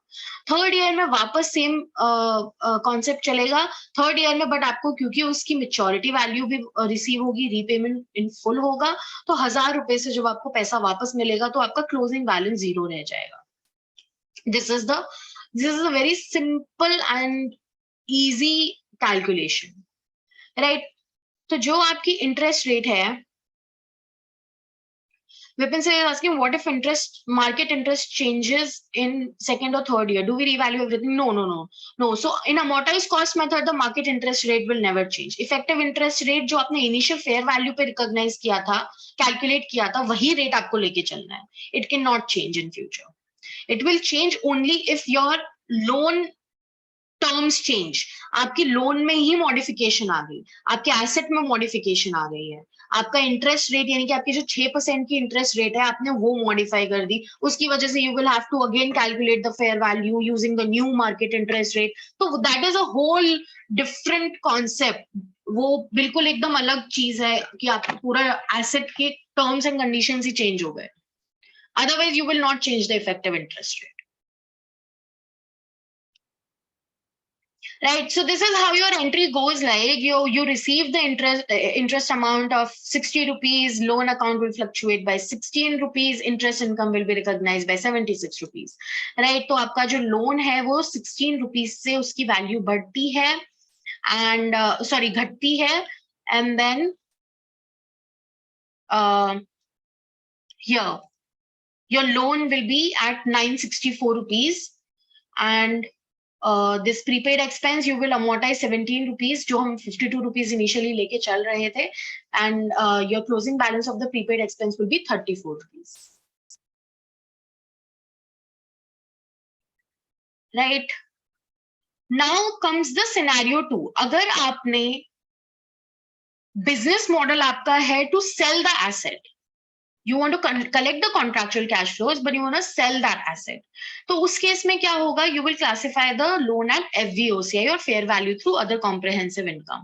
Other comprehensive income के concept में क्या होता है, it's a combination of your amortized cost method and fair value method. Amortized cost method again same है, आपको कुछ नहीं करना, effective interest rate use करके PNL में आपको income recognize करते जाना है, आपकी closing balance of loan will keep fluctuating, ठीक है, आपको पैसा आता जाएगा, आप इंटरेस्ट अक्रू करते जाएंगे, आपका लोन का बैलेंस घटता है बढ़ता जाएगा। अब लेकिन आपको एक चीज ध्यान रखनी है कि आपको जो रिपोर्टिंग डेट है यानी कि 31 मार्च है जो आपकी क्लोजिंग डेट है, उस दिन की फेयर वैल्यू कैलकुलेट करनी है, फेयर वैल्यू आपको डिटरमाइन करनी है, और जो भी आपकी fair value versus closing balance of loan होगा, दैट गेन और loss you will have to recognise in OCI। ठीक है, so for example the fair value at the end of first year was 1060 rupees and at second year it was 1070 rupees. So now what happens कि आपका closing balance at the end of year 1 is 964 but आपकी fair value 1060 की है, तो आपकी जो 96 rupees का gain है, 96 rupees का जो gain है that you will have to recognize in OCI,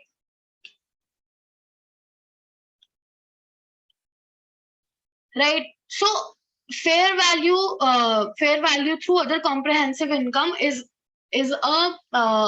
a combination of amortized cost method and fair value, क्योंकि आपके पीएनएल में तो इफेक्टिव इंटरेस्ट रेट से जा रहा है, बट आपके ओसीआई में आपका वर्सेस फेयर वैल्यू भी गेन और लॉस रिकॉग्नाइज हो रहा है. Very simple. And the third scenario is fair value through P&L. तो इस केस में क्या होगा, आपको कुछ नहीं करना, इसमें इफेक्टिव इंटरेस्ट रेट नहीं लगता. Your interest will be at the rate which you agreed with the party. आपको 60 रुपए का ही इंटरेस्ट अपने पीएनएल में रिकॉग्नाइज करना है. ठीक है. Balance of loan will be this 948 rupees initially, right.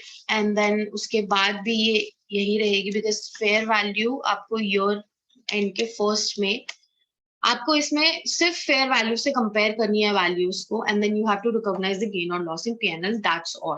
You don't have to do anything. Interest income will be recognised at the original rate, and your closing balance versus fair value will be the gain or loss which will be recognized in P&L. So closing balance जो होगा loan का वो हमेशा आपकी fair value होगी. ये चीज हमें ध्यान रखनी है. सो this is your fair value through PNL concept.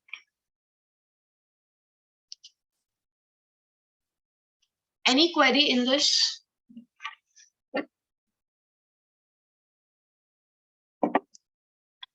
Pankaj ji, I will share the Excel sheet.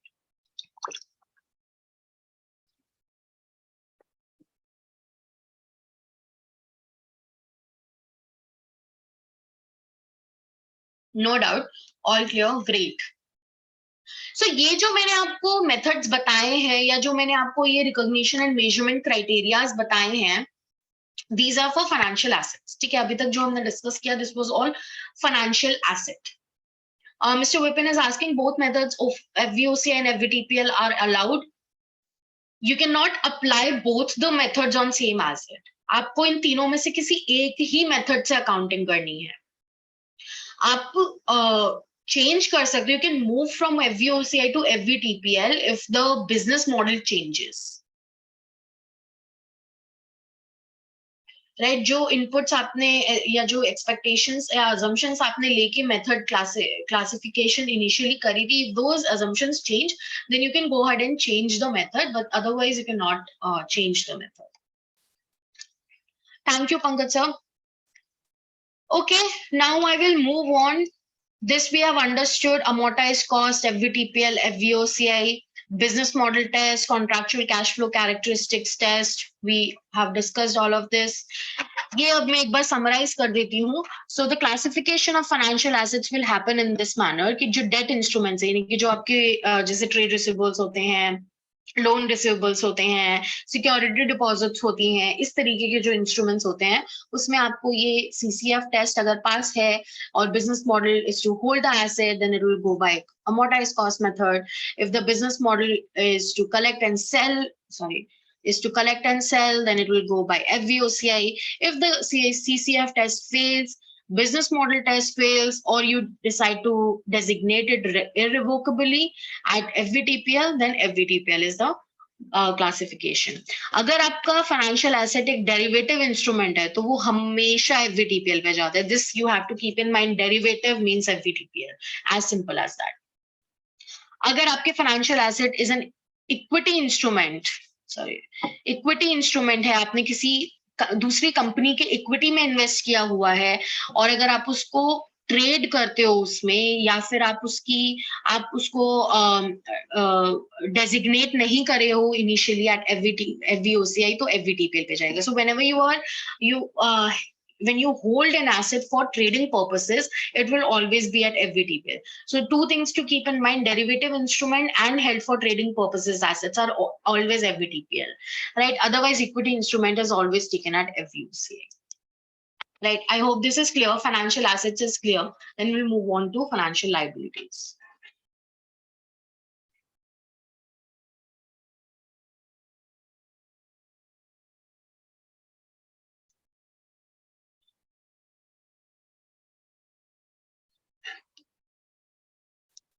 Okay, now moving on to the financial liabilities. Financial liabilities is slightly different. इसमें FVOCI का concept नहीं है. आप financial liabilities के case में FVOCI नहीं लगा सकते.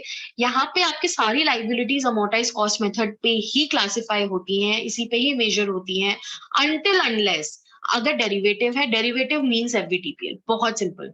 हेल्ड फॉर ट्रेडिंग है, held for trading means FVTPL. Contingent consideration है आपका बिजनेस कॉम्बिनेशन में, एफवीटीपीएल. या फिर आपने इनिशियली उसको इररिवोकेबली डेजिग्नेट कर दिया एफवीटीपीएल पे, तो आप एफवीटीपीएल लगाएंगे. Otherwise it will always be at amortised cost, right? Then equity is very simple, nothing to move in equity. Equity की fair value कभी change नहीं होती. आपने कभी देखा है कंपनी की इक्विटी शेयर कैपिटल चेंज हो रही है क्योंकि फेयर वैल्यू चेंज हो रही है? ऐसे तो कंपनीज जो लिस्टेड है उनकी तो वैल्यू पल पल में मूव करती है. They can not keep changing the value of equity in the books, right? So no changes will be recorded in the equity with respect to changes in fair value. It will remain intact. Dividend कुछ आता है, you have to book. Dividend कुछ pay करना है, you have to book it in equity. Transaction cost will also be adjusted in equity. There is no adjustment to be made in equity other than this. Okay, reclassification जिसकी मैं बात कर रही थी, that if you want to move from amortized cost to FVTPL or amortized cost to FVOCI or FVTPL to amortized cost or any switch between the classifications or measurement methods, तो वो आप तभी कर सकते हो when there is a change in the business model for managing the financial asset. Right, business model में अगर कोई चेंज है तो ही आप इस चीज को चेंज कर, तो ही आप रिक्लासिफिकेशन कर सकते हो. And it will always be prospective. आप पास्ट में जाके चेंज नहीं करोगे, you will have to move forward. ठीक है, आप आज की डेट से उसको चेंज कर सकते हो. So the guidance, the treatment has been given. There are a lot of cases and it happens rarely. So अगर आपका कोई ऐसा केस है, then you can refer this PPT, go through the treatment. If you have any doubt, you can come to me. Otherwise, it will help you understand कि आपको actually treatment क्या करना है. इसमें और ज्यादा कुछ नहीं होता है. Just you have to see कि आपकी closing value पुराने मेथड के हिसाब से क्या आ रही थी, नया मेथड क्या एक्सपेक्ट कर रहे हैं. अगर आप amortized cost मेथड में तो आप बुक वैल्यू पे थे, अब आप FVTPL पे मूव कर रहे हो जो कि आपको फेयर वैल्यू के लिए बोलता है, तो आपको फेयर वैल्यू मेजरमेंट करना पड़ेगा, right? So vice versa. Very logical, very logical reasoning will be applied, but you can refer to the treatment in case it is required. Okay, now moving on to the most important topic in financial instrument, which is impairment of financial assets.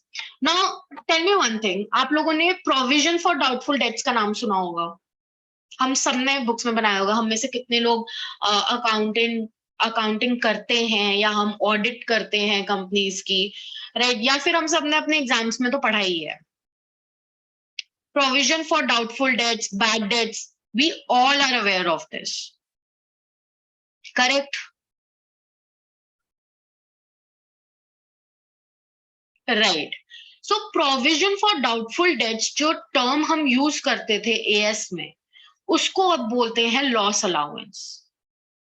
इंडेस में उसको बोलते हैं impairment of financial asset और loss allowance और ECL, expected credit loss, right? So Ind AS ये बोलता है कि जो आपके फाइनेंशियल एसेट्स हैं जिनको आपने अमोर्टाइज कॉस्ट मेथड पे मेजर किया है या एफवीओसीआई पे मेजर किया है या आपका लीज रिसीवेबल है या कॉन्ट्रैक्ट एसेट, लोन कमिटमेंट्स है, फाइनेंशियल गारंटी कॉन्ट्रैक्ट्स हैं, तो इन सब के लिए आपको इम्पेयरमेंट इवैल्यूएट करना है.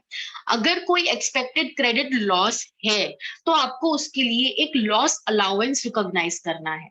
ये टर्म्स बहुत फैंसी हैं, बट इनका मतलब यही है कि अगर फ्यूचर में कोई बैड डेट होने वाली है तो आपको उसके लिए आज ही प्रोविजन बना के चलना है. सिंपल,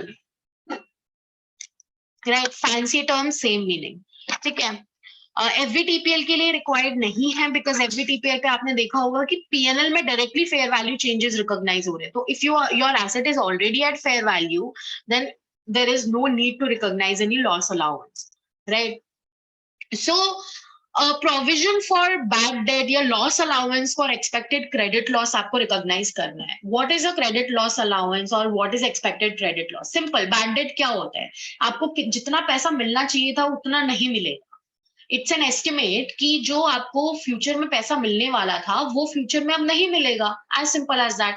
वो जो डिफरेंस है वही आपका बैड डेट है या उसी पे आप प्रोविजन बना लेते हो। So same concept for financial assets, the credit loss is the present value of the difference between contractual cash flows that are due to the entity under the contract and the cash flows that the entity expects to receive. That is the cash shortfalls discounted at original effective interest rate and so on. So basically simple है, आपको due कितना था और आप अब expect कितना कर रहे हो। आपको मिलना कितना चाहिए था बट आपको लग रहा है कि अब इतना ही मिलेगा, उसके बीच का जो डिफरेंस है that is your credit loss. Right, तो अब इंडेस क्या बोलता है इस चीज के ऊपर? इंडेस ये बोलता है कि अगर आपका ट्रेड रिसीवेबल है या लीज रिसीवेबल है या फिर कॉन्ट्रैक्ट एसेट है, तो आप life time expected credit losses को मेजर करोगे। Life time expected credit loss का मतलब क्या हुआ कि उस एसेट या उस रिसीवेबल की पूरी लाइफ में आप कितना लॉस एक्सपेक्ट कर रहे हो, आपको उतना लॉस पे अलाउंस क्रिएट करके रखना है। ठीक है, अदरवाइज अगर इन सब एसेट्स के अलावा कोई एसेट है तो आपको ये देखना है कि इनिशियल टाइम से क्रेडिट रिस्क कितना सिग्निफिकेंटली इंक्रीज हुआ है। राइट, अगर क्रेडिट रिस्क सिग्निफिकेंटली इंक्रीज हुआ है then you have to look at the lifetime expected credit loss. Otherwise आपको 12 मंथ्स एक्सपेक्टेड क्रेडिट लॉस पे आप जज कर सकते हो and you can create your loss allowance. Right, so अब ये significant increase in credit risk कैसे हम मेजर करेंगे? सो एक रेबटेबल प्रेजम्पशन है कि अगर 30 दिन से ऊपर ड्यू है पैसा तो इसका मतलब कि क्रेडिट रिस्क में इंक्रीज हुआ है।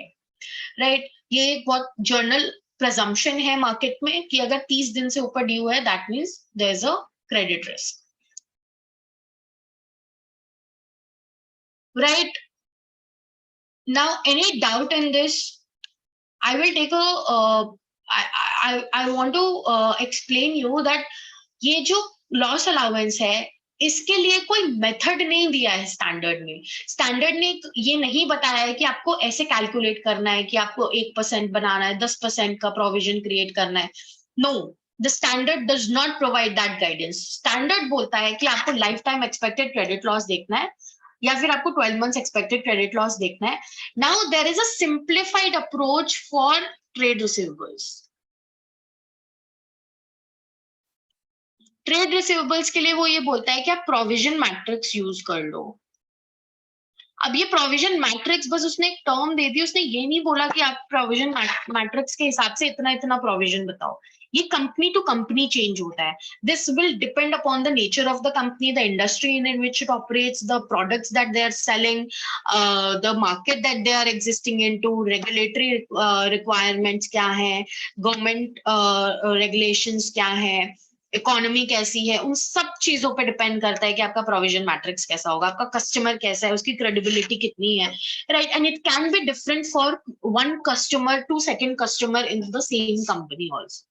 ठीक है, तो प्रोविजन मैट्रिक्स जो as per my experience, I work in FMCG company, हमारे फॉरेन कस्टमर्स भी होते हैं, इंटरनेशनल कस्टमर्स भी होते हैं, रिलेटेड पार्टीज भी होती हैं, तो हम उनके लिए प्रोविजन मैट्रिक्स अपने हिसाब से लेके चलते हैं कि अच्छा 0 to 30 डेज के अंदर अगर ड्यू है तो हमें इस पे से 1% या 2% का हम प्रोविजन बना लेंगे।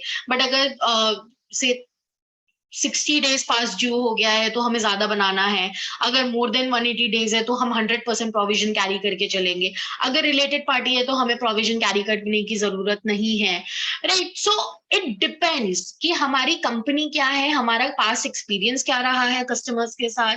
It's a company call, it's a management call that what provision, how much provision is needed to protect their company from the future losses. Right, it will definitely be different for different companies.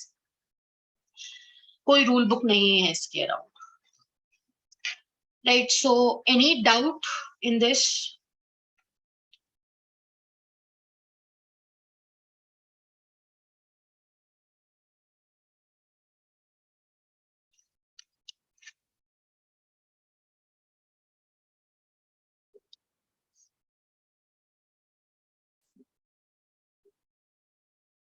Are we all clear on the concept?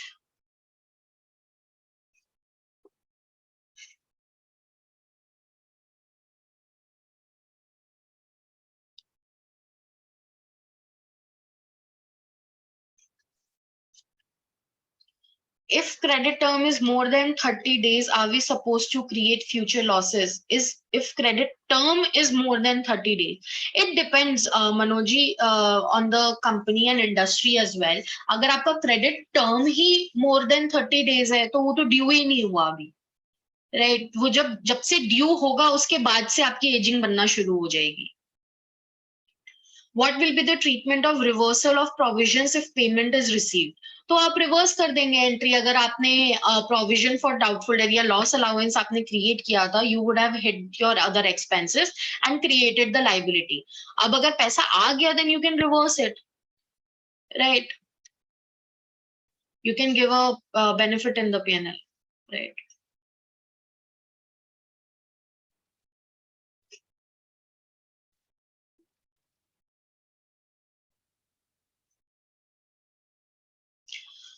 Okay, I assume no other doubt.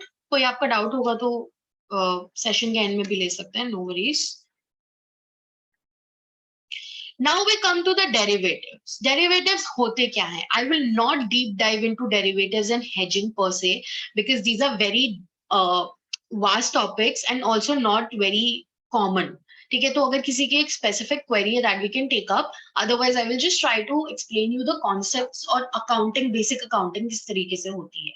So derivatives होते क्या है? We all must have heard about future contracts, forward contracts, options. जो लोग market में काफी active है उन सबको पता होगा कि फ्यूचर ऑप्शंस क्या क्या होते हैं, call options, put options, right? So ये सब डेरिवेटिव्स होते हैं. Derivative is basically it's an instrument जिसकी वैल्यू किसी और एसेट से डिराइव होती है, जैसे कि फॉरेन एक्सचेंज रेट से डिराइव हो रही है, या फिर इंटरेस्ट रेट से डिराइव हो रही है, कमोडिटी प्राइसेस से डिराइव हो रही है, सो या फिर equity share of a company से डिराइव हो रही है. सपोज रिलायंस का अगर फ्यूचर ऑप्शन है तो वो रिलायंस के इक्विटी शेयर की वजह से उसके फ्यूचर ऑप्शंस की वैल्यू फ्लक्चुएट कर रही है, right? So that can also be the case. So basically it's an instrument जिसकी खुद की कोई वैल्यू नहीं है, बट ये किसी और एसेट से अपनी वैल्यू को डिराइव करता है. उस एसेट की वैल्यू में मूवमेंट होगी तो इसकी वैल्यू में भी मूवमेंट होगी.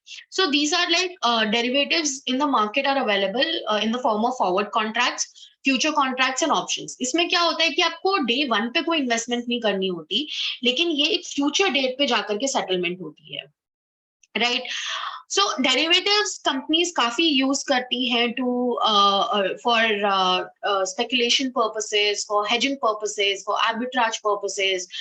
हेजिंग में सबसे ज्यादा यूज होता है, I would say, because a lot of companies are there which are dealing into commodity and और they are into foreign exchange transactions, so जिसकी वजह से उनको हेजिंग में जाना पड़ता है, राइट? या फिर कोई फोरकास्ट ट्रांजैक्शन है तो उस केस में भी हेजिंग पर्पसेस के लिए डेरिवेटिव्स का यूज किया जाता है.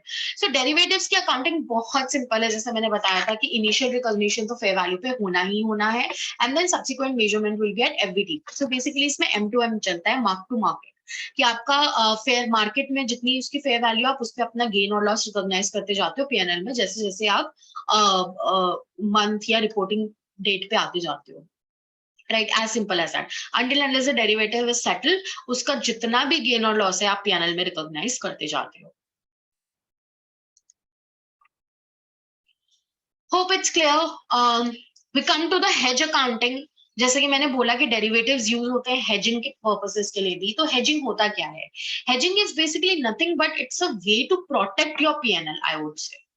प्रोटेक्ट योर P&L और योर कैश फ्लोज, किसी भी तरीके से अपने जो रिस्क हैं उन रिस्क को प्रोटेक्ट करना है और मिटिगेट करना है. So for example you have the company has entered into a future transaction कि मैं 6 महीने बाद एक प्लांट खरीदने वाला हूँ यूएस से, राइट? तो 6 महीने बाद मेरी से $5,000 की कमिटमेंट है. नाउ आज जैसे आजकल के टाइम में इस साल में हम देख रहे हैं कि डॉलर वर्सेस INR का कितना कितना मूवमेंट हो रहा है, राइट? INR डी वैल्यू होते जा रहा है. सो इस तरीके से अगर चलता रहा तो कंपनी को लगता है कि 6 महीने बाद ये $50,000 नहीं, मुझे कम से कम $70,000 देना पड़ेगा, राइट? जिस तरीके से डी वैल्यू हो रही है प्राइसेस, रेट. तो उस केस में क्या होता है that company can enter into a forward contract. Forward contract is nothing but a derivative instrument. तो उसमें क्या होगा? The future cash outflow will be hedged to the extent जब जितना आपने वो फॉरवर्ड कॉन्ट्रैक्ट करा है. सपोज कंपनी ने एक फॉरवर्ड कॉन्ट्रैक्ट करा कि मैं फ्यूचर में 76 रुपीज की रेट पर ही कॉन्ट्रैक्ट करूंगा, राइट. सो उसको वो $76 की रेट पर खरीद सकता है, नो मैटर अगर उस दिन 79 की रेट चल रही है मार्केट में या 77 की रेट चल रही है मार्केट में. सो इस तरीके के कुछ कॉन्ट्रैक्ट्स अवेलेबल होते हैं मार्केट में जिससे कंपनीज हेज करती हैं अपने फ्यूचर ट्रांजैक्शंस को या फिर फेयर वैल्यू मूवमेंट्स को, so that their cash flows are protected, their P&Ls are protected. Right. तो अलग अलग तरीके के हेज अकाउंटिंग होती है. There is fair value hedge जिसमें the fair value movement is protected ताकि आपका पीएनएल ज्यादा वॉलेटाइल ना बने. कैश फ्लो हेज होता है जिसमें कैश फ्लो वेरिएबिलिटी को प्रोटेक्ट किया जाता है कि अगर फ्यूचर में आपकी कोई कैश फ्लो होने वाली है तो वो कैश फ्लो ज्यादा मूव ना करे. That ways you can go with the cash flow hedge. इसके अलावा hedge of net investments in foreign operations होता है जिसमें मॉनेटरी आइटम्स जो कि आप रिकॉग्नाइज करते हैं as part of net investments उसकी हेजिंग होती है. So most common hedging is fair value hedging, cash flow hedge, जो कि कंपनीज mostly use करती हैं. They use the derivative contracts such as futures, options, forward contracts to hedge their future the changes in fair value or the cash flow variabilities. Now इसकी high level accounting में अगर बताऊं तो fair value hedge जो होता है इसका effect जाता है डायरेक्टली पीएनएल में. कैश फ्लो हेज जो होता है इसका इफेक्ट जाता है ओसीआई में, right. So because cash fair value hedging we are doing to protect our PNL, and cash flow hedge we are just protecting the cash flow variability. तो इसका जो effective portion होता है that goes in OCI, right. Will not get into the depth of hedging, इसके लिए एक अलग session लगेगा, but this is just to give you a high level understanding कि standard में hedging की भी बात की गई है और इस तरीके के hedges होते हैं और इस तरीके की इसमें accounting होती है. Now, there's a lot of discussion around hedging to be done कि आप hedging शुरू कैसे करते हो, आपको शुरू में ही क्या पेपर वर्क करना पड़ता है. Because if you want to go for hedge accounting, there is a mandatory requirement कि आपको हेज अकाउंटिंग स्टैब्लिश करनी पड़ती है, एक ऑब्जेक्टिव स्टैब्लिश करना पड़ता है, आपको हेजिंग रिलेशनशिप डेजिग्नेट करना पड़ता है, राइट. सो उसके लिए there's a whole criteria and eligibility criteria कि हेज अकाउंटिंग आप तभी यूज कर सकते हो जब एक हेजिंग रिलेशनशिप है, आपके हेजिंग ऑब्जेक्टिव्स क्लियर हैं, आपका हेजिंग रेशियो परफेक्ट है, right. All of those criterias are there. So a lot of discussion can be done around this, but we'll try to limit the session till here on the hedging part.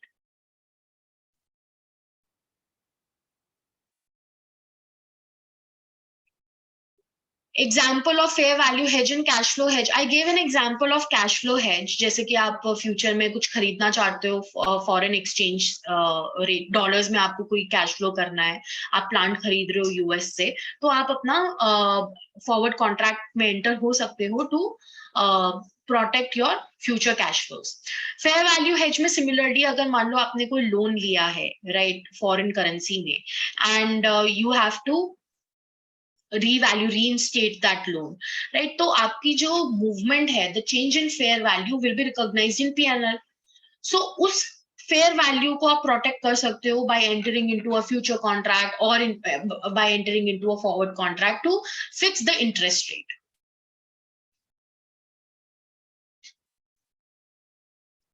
Right. So now in the interest of time, I will just try to cover the fair value measurement topic a little bit to help you understand कि fair value होती क्या है. Means for future transaction it will be cash flow hedge. Yes, mostly for future transactions जो आप cash में करना चाहते हो, mostly companies use cash flow hedge. इसको कहते हैं forecast transaction.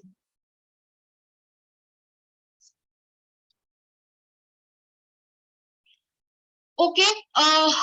Coming to Ind AS 113 fair value measurement. So basically इसमें आपको fair value के बारे में बताया जाएगा. This standard does not apply to share-based transactions, Ind AS 102, because ये अपनी खुद की fair value calculate करवाता है. Ind AS 116 because again fair value is calculated as per that standard, and NRV under Ind AS 2 or value in use under Ind AS 36, because again these standards tell you how to calculate these values, right? And disclosure requirements के लिए it excludes the employee benefit plan assets and the recoverable amount under Ind AS 36. Now, what is a fair value? So fair value is nothing but an exit price. अगर आपको कोई asset से बाहर आना है, आप एसेट से बाहर कैसे आओगे? उस एसेट को बेच के, या लाइबिलिटी से बाहर आना है, लाइबिलिटी से बाहर कैसे आओगे? उसको पे ऑफ करके. So it's an exit price कि अगर आपको कोई एसेट सेल करना है तो आपको सेल करने से कितना पैसा मिलेगा. अगर आपको कोई लाइबिलिटी से बाहर आना है तो आपको लाइबिलिटी को निकालने के लिए, ट्रांसफर करने के लिए कितना पैसा देना पड़ेगा. वो जो पैसा आपको मिलेगा या आपको देना है, that is your fair value. As simple as that. It is from the perspective of the market participants. इसमें actual transaction होनी जरूरी नहीं है. It's just an assumption कि अगर मुझे ये asset sell करना होता तो मुझे कितने पैसे मिलते, right? तो actually हो रहा है नहीं हो रहा है, that doesn't matter. And entity specific conditions are not considered, market based conditions are considered. For example, अगर मान लो कोई vehicle है, गाड़ी है, right? उसकी हमें fair value निकालनी है, बट वो जो गाड़ी है उस पे एक रेस्ट्रिक्शन लगी हुई है कि भाई ये गाड़ी जो है ये 100 किलोमीटर से दूर नहीं जा सकती, राइट? तो ये एक एसेट स्पेसिफिक रेस्ट्रिक्शन है कि गाड़ी ही 100 किलोमीटर से दूर नहीं जा सकती, तो मेरे को फेयर वैल्यू निकालते टाइम ये कंडीशन कंसिडर करनी पड़ेगी. बट अगर मान लो ये कंडीशन कंपनी पे होती कि कंपनी इस जुरिस्डिक्शन से बाहर, कंपनी हरियाणा से बाहर इस गाड़ी को नहीं लेके जा सकती. अगर कोई और कंपनी होती तो वो लेके जा सकती थी, बट ये वाली कंपनी नहीं लेके जा सकती. तो ये कंडीशन हम फेयर वैल्यू निकालते टाइम नहीं कंसिडर करेंगे, because it's entity specific condition or restriction. अगर asset specific restriction है, that we need to consider while computing or determining the fair value. But if it's an entity specific condition or restriction, then we have to ignore that one. Right? अब transaction को value करना कैसे है? The fair value will be determined assuming कि transaction जो है वो या तो principal market में होगी या most advantageous market में होगी. Principal market होता है जिसमें सबसे ज्यादा voluminous transactions होती है. That means कि आपके पास suppose कंपनी A का शेयर जो है वो NSE में भी listed है और LSE London Stock Exchange में भी listed है, राइट? सबसे ज्यादा मतलब हाई वैल्यू जो है उसकी वो LSE में, लंदन स्टॉक एक्सचेंज में उसकी वैल्यू काफी हाई है, तो हम बोलेंगे कि हम तो fair value London stock exchange से निकाल लेंगे. बट नो, अगर NSE में सबसे ज्यादा वॉल्यूम्स ट्रेड हो रहे हैं तो NSE में जो वैल्यू है हमें वही कंसिडर करना पड़ेगा, because NSE is the principal market. Principal market होता है जहां पे हाई वॉल्यूम ऑफ ट्रांजैक्शंस होते हैं उस एसेट के. So priority is given to the principal market, no matter how advantageous the other market is. अगर principal market exist नहीं करता है या फिर principal market दो हैं, तो फिर हम most advantageous market को भी consider कर सकते हैं कि अगर इन दोनों में से अगर दोनों में equal volume trade हो रहा है तो फिर most advantageous कौन सा है, right? या फिर principal market नहीं है, then we can look at the most advantageous market.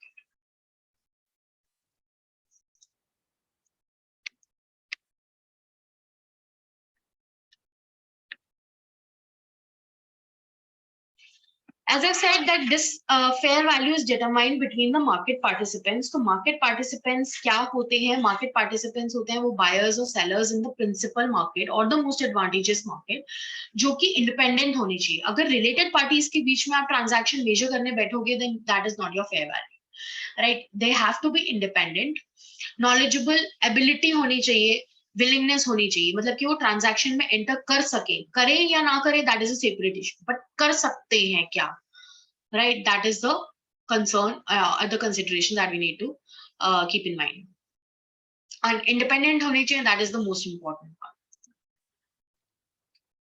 This is a fair value valuation of non financial asset. तो ये हमारे सेशन के लिए रेलेवेंट नहीं है, but since I am getting into this standard तो मैं आपको बता सकती हूँ कि highest and best use method apply होता है.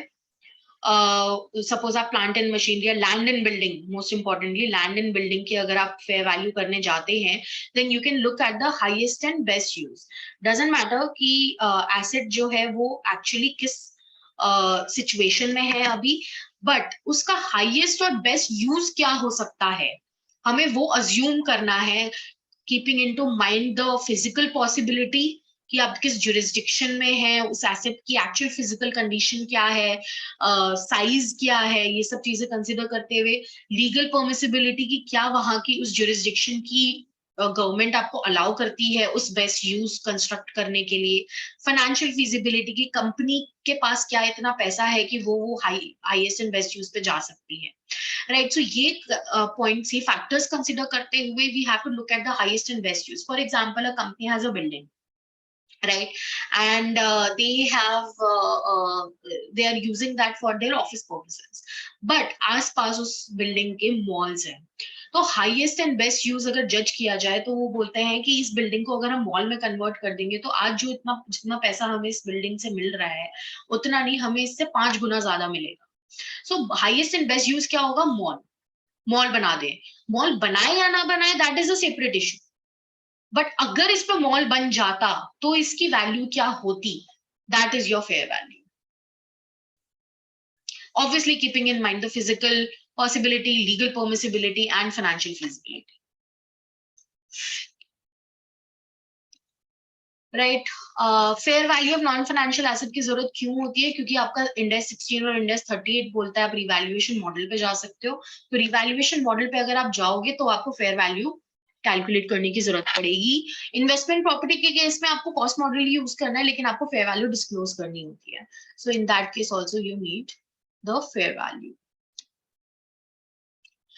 नाउ अगर आपका fair value you have to calculate, मतलब अगर आप रेडिली अवेलेबल प्राइसेस नहीं है तो आपको क्या करना है, आपको कैलकुलेट करनी पड़ेगी using the valuation techniques, and the standard says कि आप ऑब्जर्वेबल इनपुट्स को ज्यादा यूज करो। ऑब्जर्वेबल इनपुट्स क्या होते हैं? जो कि मार्केट से निकल सकते हैं, मार्केट से आप ऑब्जर्व कर सकते हो, और ना ऑब्जर्वेबल इनपुट्स को आप मिनिमाइज करो क्योंकि वो कंपनी के खुद के एस्टिमेट्स होते हैं।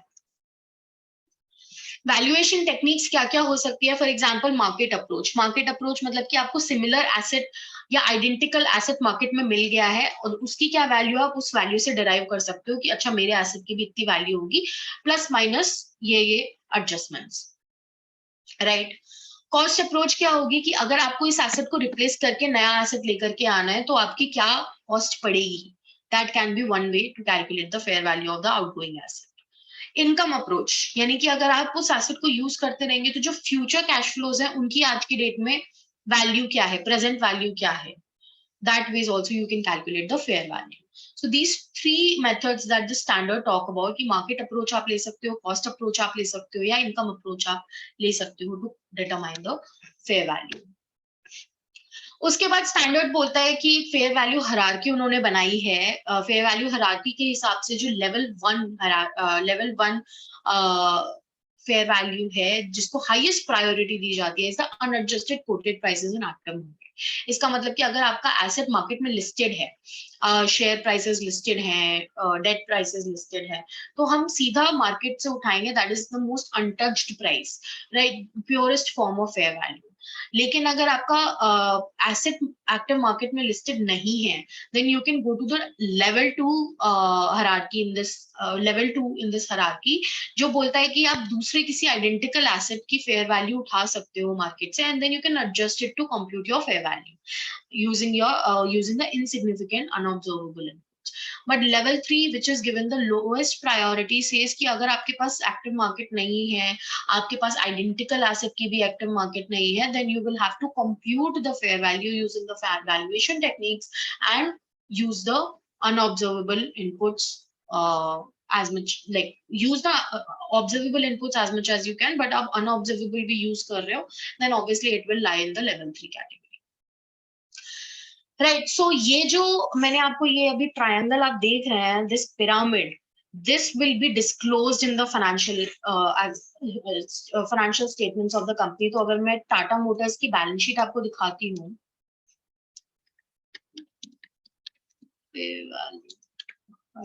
या तो ये कंपनीज को ये डिस्क्लोजर अब देना होता है इंडेस में, जिसमें वो फेयर वैल्यू हायरार्की पूरी की पूरी डिस्क्लोज करते हैं कि अच्छा उनका कौन सा एसेट किस लेवल पे बैठा हुआ है।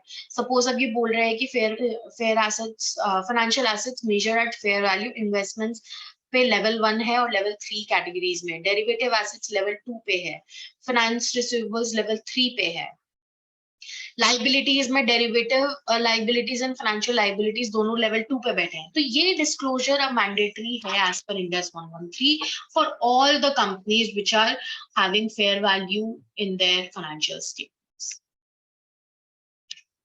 So with this, I would like to end the session. If you have any doubts, we can take up.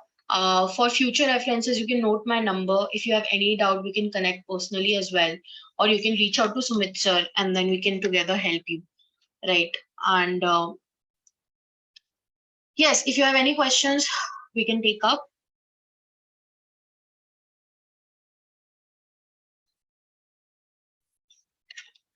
Any question? Yeah, any participant have any question you can post, or any discussion you want on any other Ind AS? I requested Chandni to answer on any Ind AS if Yeah. if you have any query. Manoj, are you there? You can ask. I have allowed all participants to. Thank you, Mother. Thank you, sir. Ji, Manoj ji. Thank you so much. Very nice explanation, and it is much more clear. Thank you so much, sir. Thank you. One more question was there, not related to today's presentation, but it was related to PPE. Okay. How the spare parts of plant and machinery, which we are earlier we used to say insurance spare parts, used to say in the earlier AS type, how it will be appear in the PP model? So basically for spare parts and all, you can refer to Ind AS 2 and Ind AS 16 both, right? दोनों आपस में एक दूसरे की बात करते हैं। ये बोलते हैं कि अगर आपके स्पेयर पार्ट्स जो हैं वो मोर देन 1 पीरियड यूज करेंगे, they are obviously used in the production, ठीक है? तो लेकिन अगर वो एक पीरियड से ज्यादा आप उनको यूज कर सकते हैं, it will be classified as PP, otherwise it will be classified as inventory. Because आपको याद होगा हम लूज टूल्स पहले इन्वेंट्री में दिखाते थे, राइट? बट ये बोलते हैं स्टैंडर्ड्स कि अगर आप उसको एक पीरियड से ज्यादा यूज कर सकते हैं तो आप उसको पीपी में दिखाएंगे। एंड पीपी में दिखाने का मतलब कॉस्ट मॉडल या revaluation model. That means PP में उस respective assets के साथ ऐड करते हैं या separately line item separate रहेगी? सेपरेट दिखा सकता है, not an issue, separate. Because basically आप अगर कॉन्सेप्ट समझें तो पीपी में जो बात करता है वो, सॉरी, पीपी में बेसिकली क्लास ऑफ एसेट्स दिखाने होते हैं आपको, right? Class of assets, very simple. Class of assets का मतलब होता है, क्लास होता है grouping of assets having the similar use to the company. तो स्पेयर पार्ट्स का तो यूज वैसे भी एकदम डिफरेंट है, so you can show it as a separate class. But most of the listed companies में I hardly used to see this part. So should I merge with the, because sometimes its value is not significant also, that we can think of it. See, you can merge it if the useful life is similar to the other assets. आप उसको मर्ज तभी कर सकते हो, otherwise आपका जो इंडेस का concept है componentisation, that will get defeated. Yes. Right. That's true. Yeah. And apart from it, one more query was related to impairment of assets, PP part. How that impairment will be reflected in the P&L in a separate line item, or it will merge with the depreciation? No, you will show it as a separate line item. Impairment will be shown as a separate line item in the other expenses also. One more query was there, but you already shown in the Tata Motor balance sheet. It was assets held for sale. It was shown separately. Yeah, that will be shown separately. Yeah. I would suggest you can also refer to the schedule 3 for this division 2. Yes, although I have gone through, but For the presentation. or I will try again and again, then it will give more clarity. Yeah, definitely. Sure. Thank you, madam. Thanks a lot. Thank you, sir. Thank you, Sumit ji. Thank you, Manoj ji. Thank you. Prabharanjan ji, I have shared all 4 days video along with the presentation in the description box Okay. over the mail. You can see the today mail. Sure. Thanks. Any other query by any participant before closing of the today Sunday session? And on the special day, Friendship Day, I wish a very happy Friendship Day to each one of you.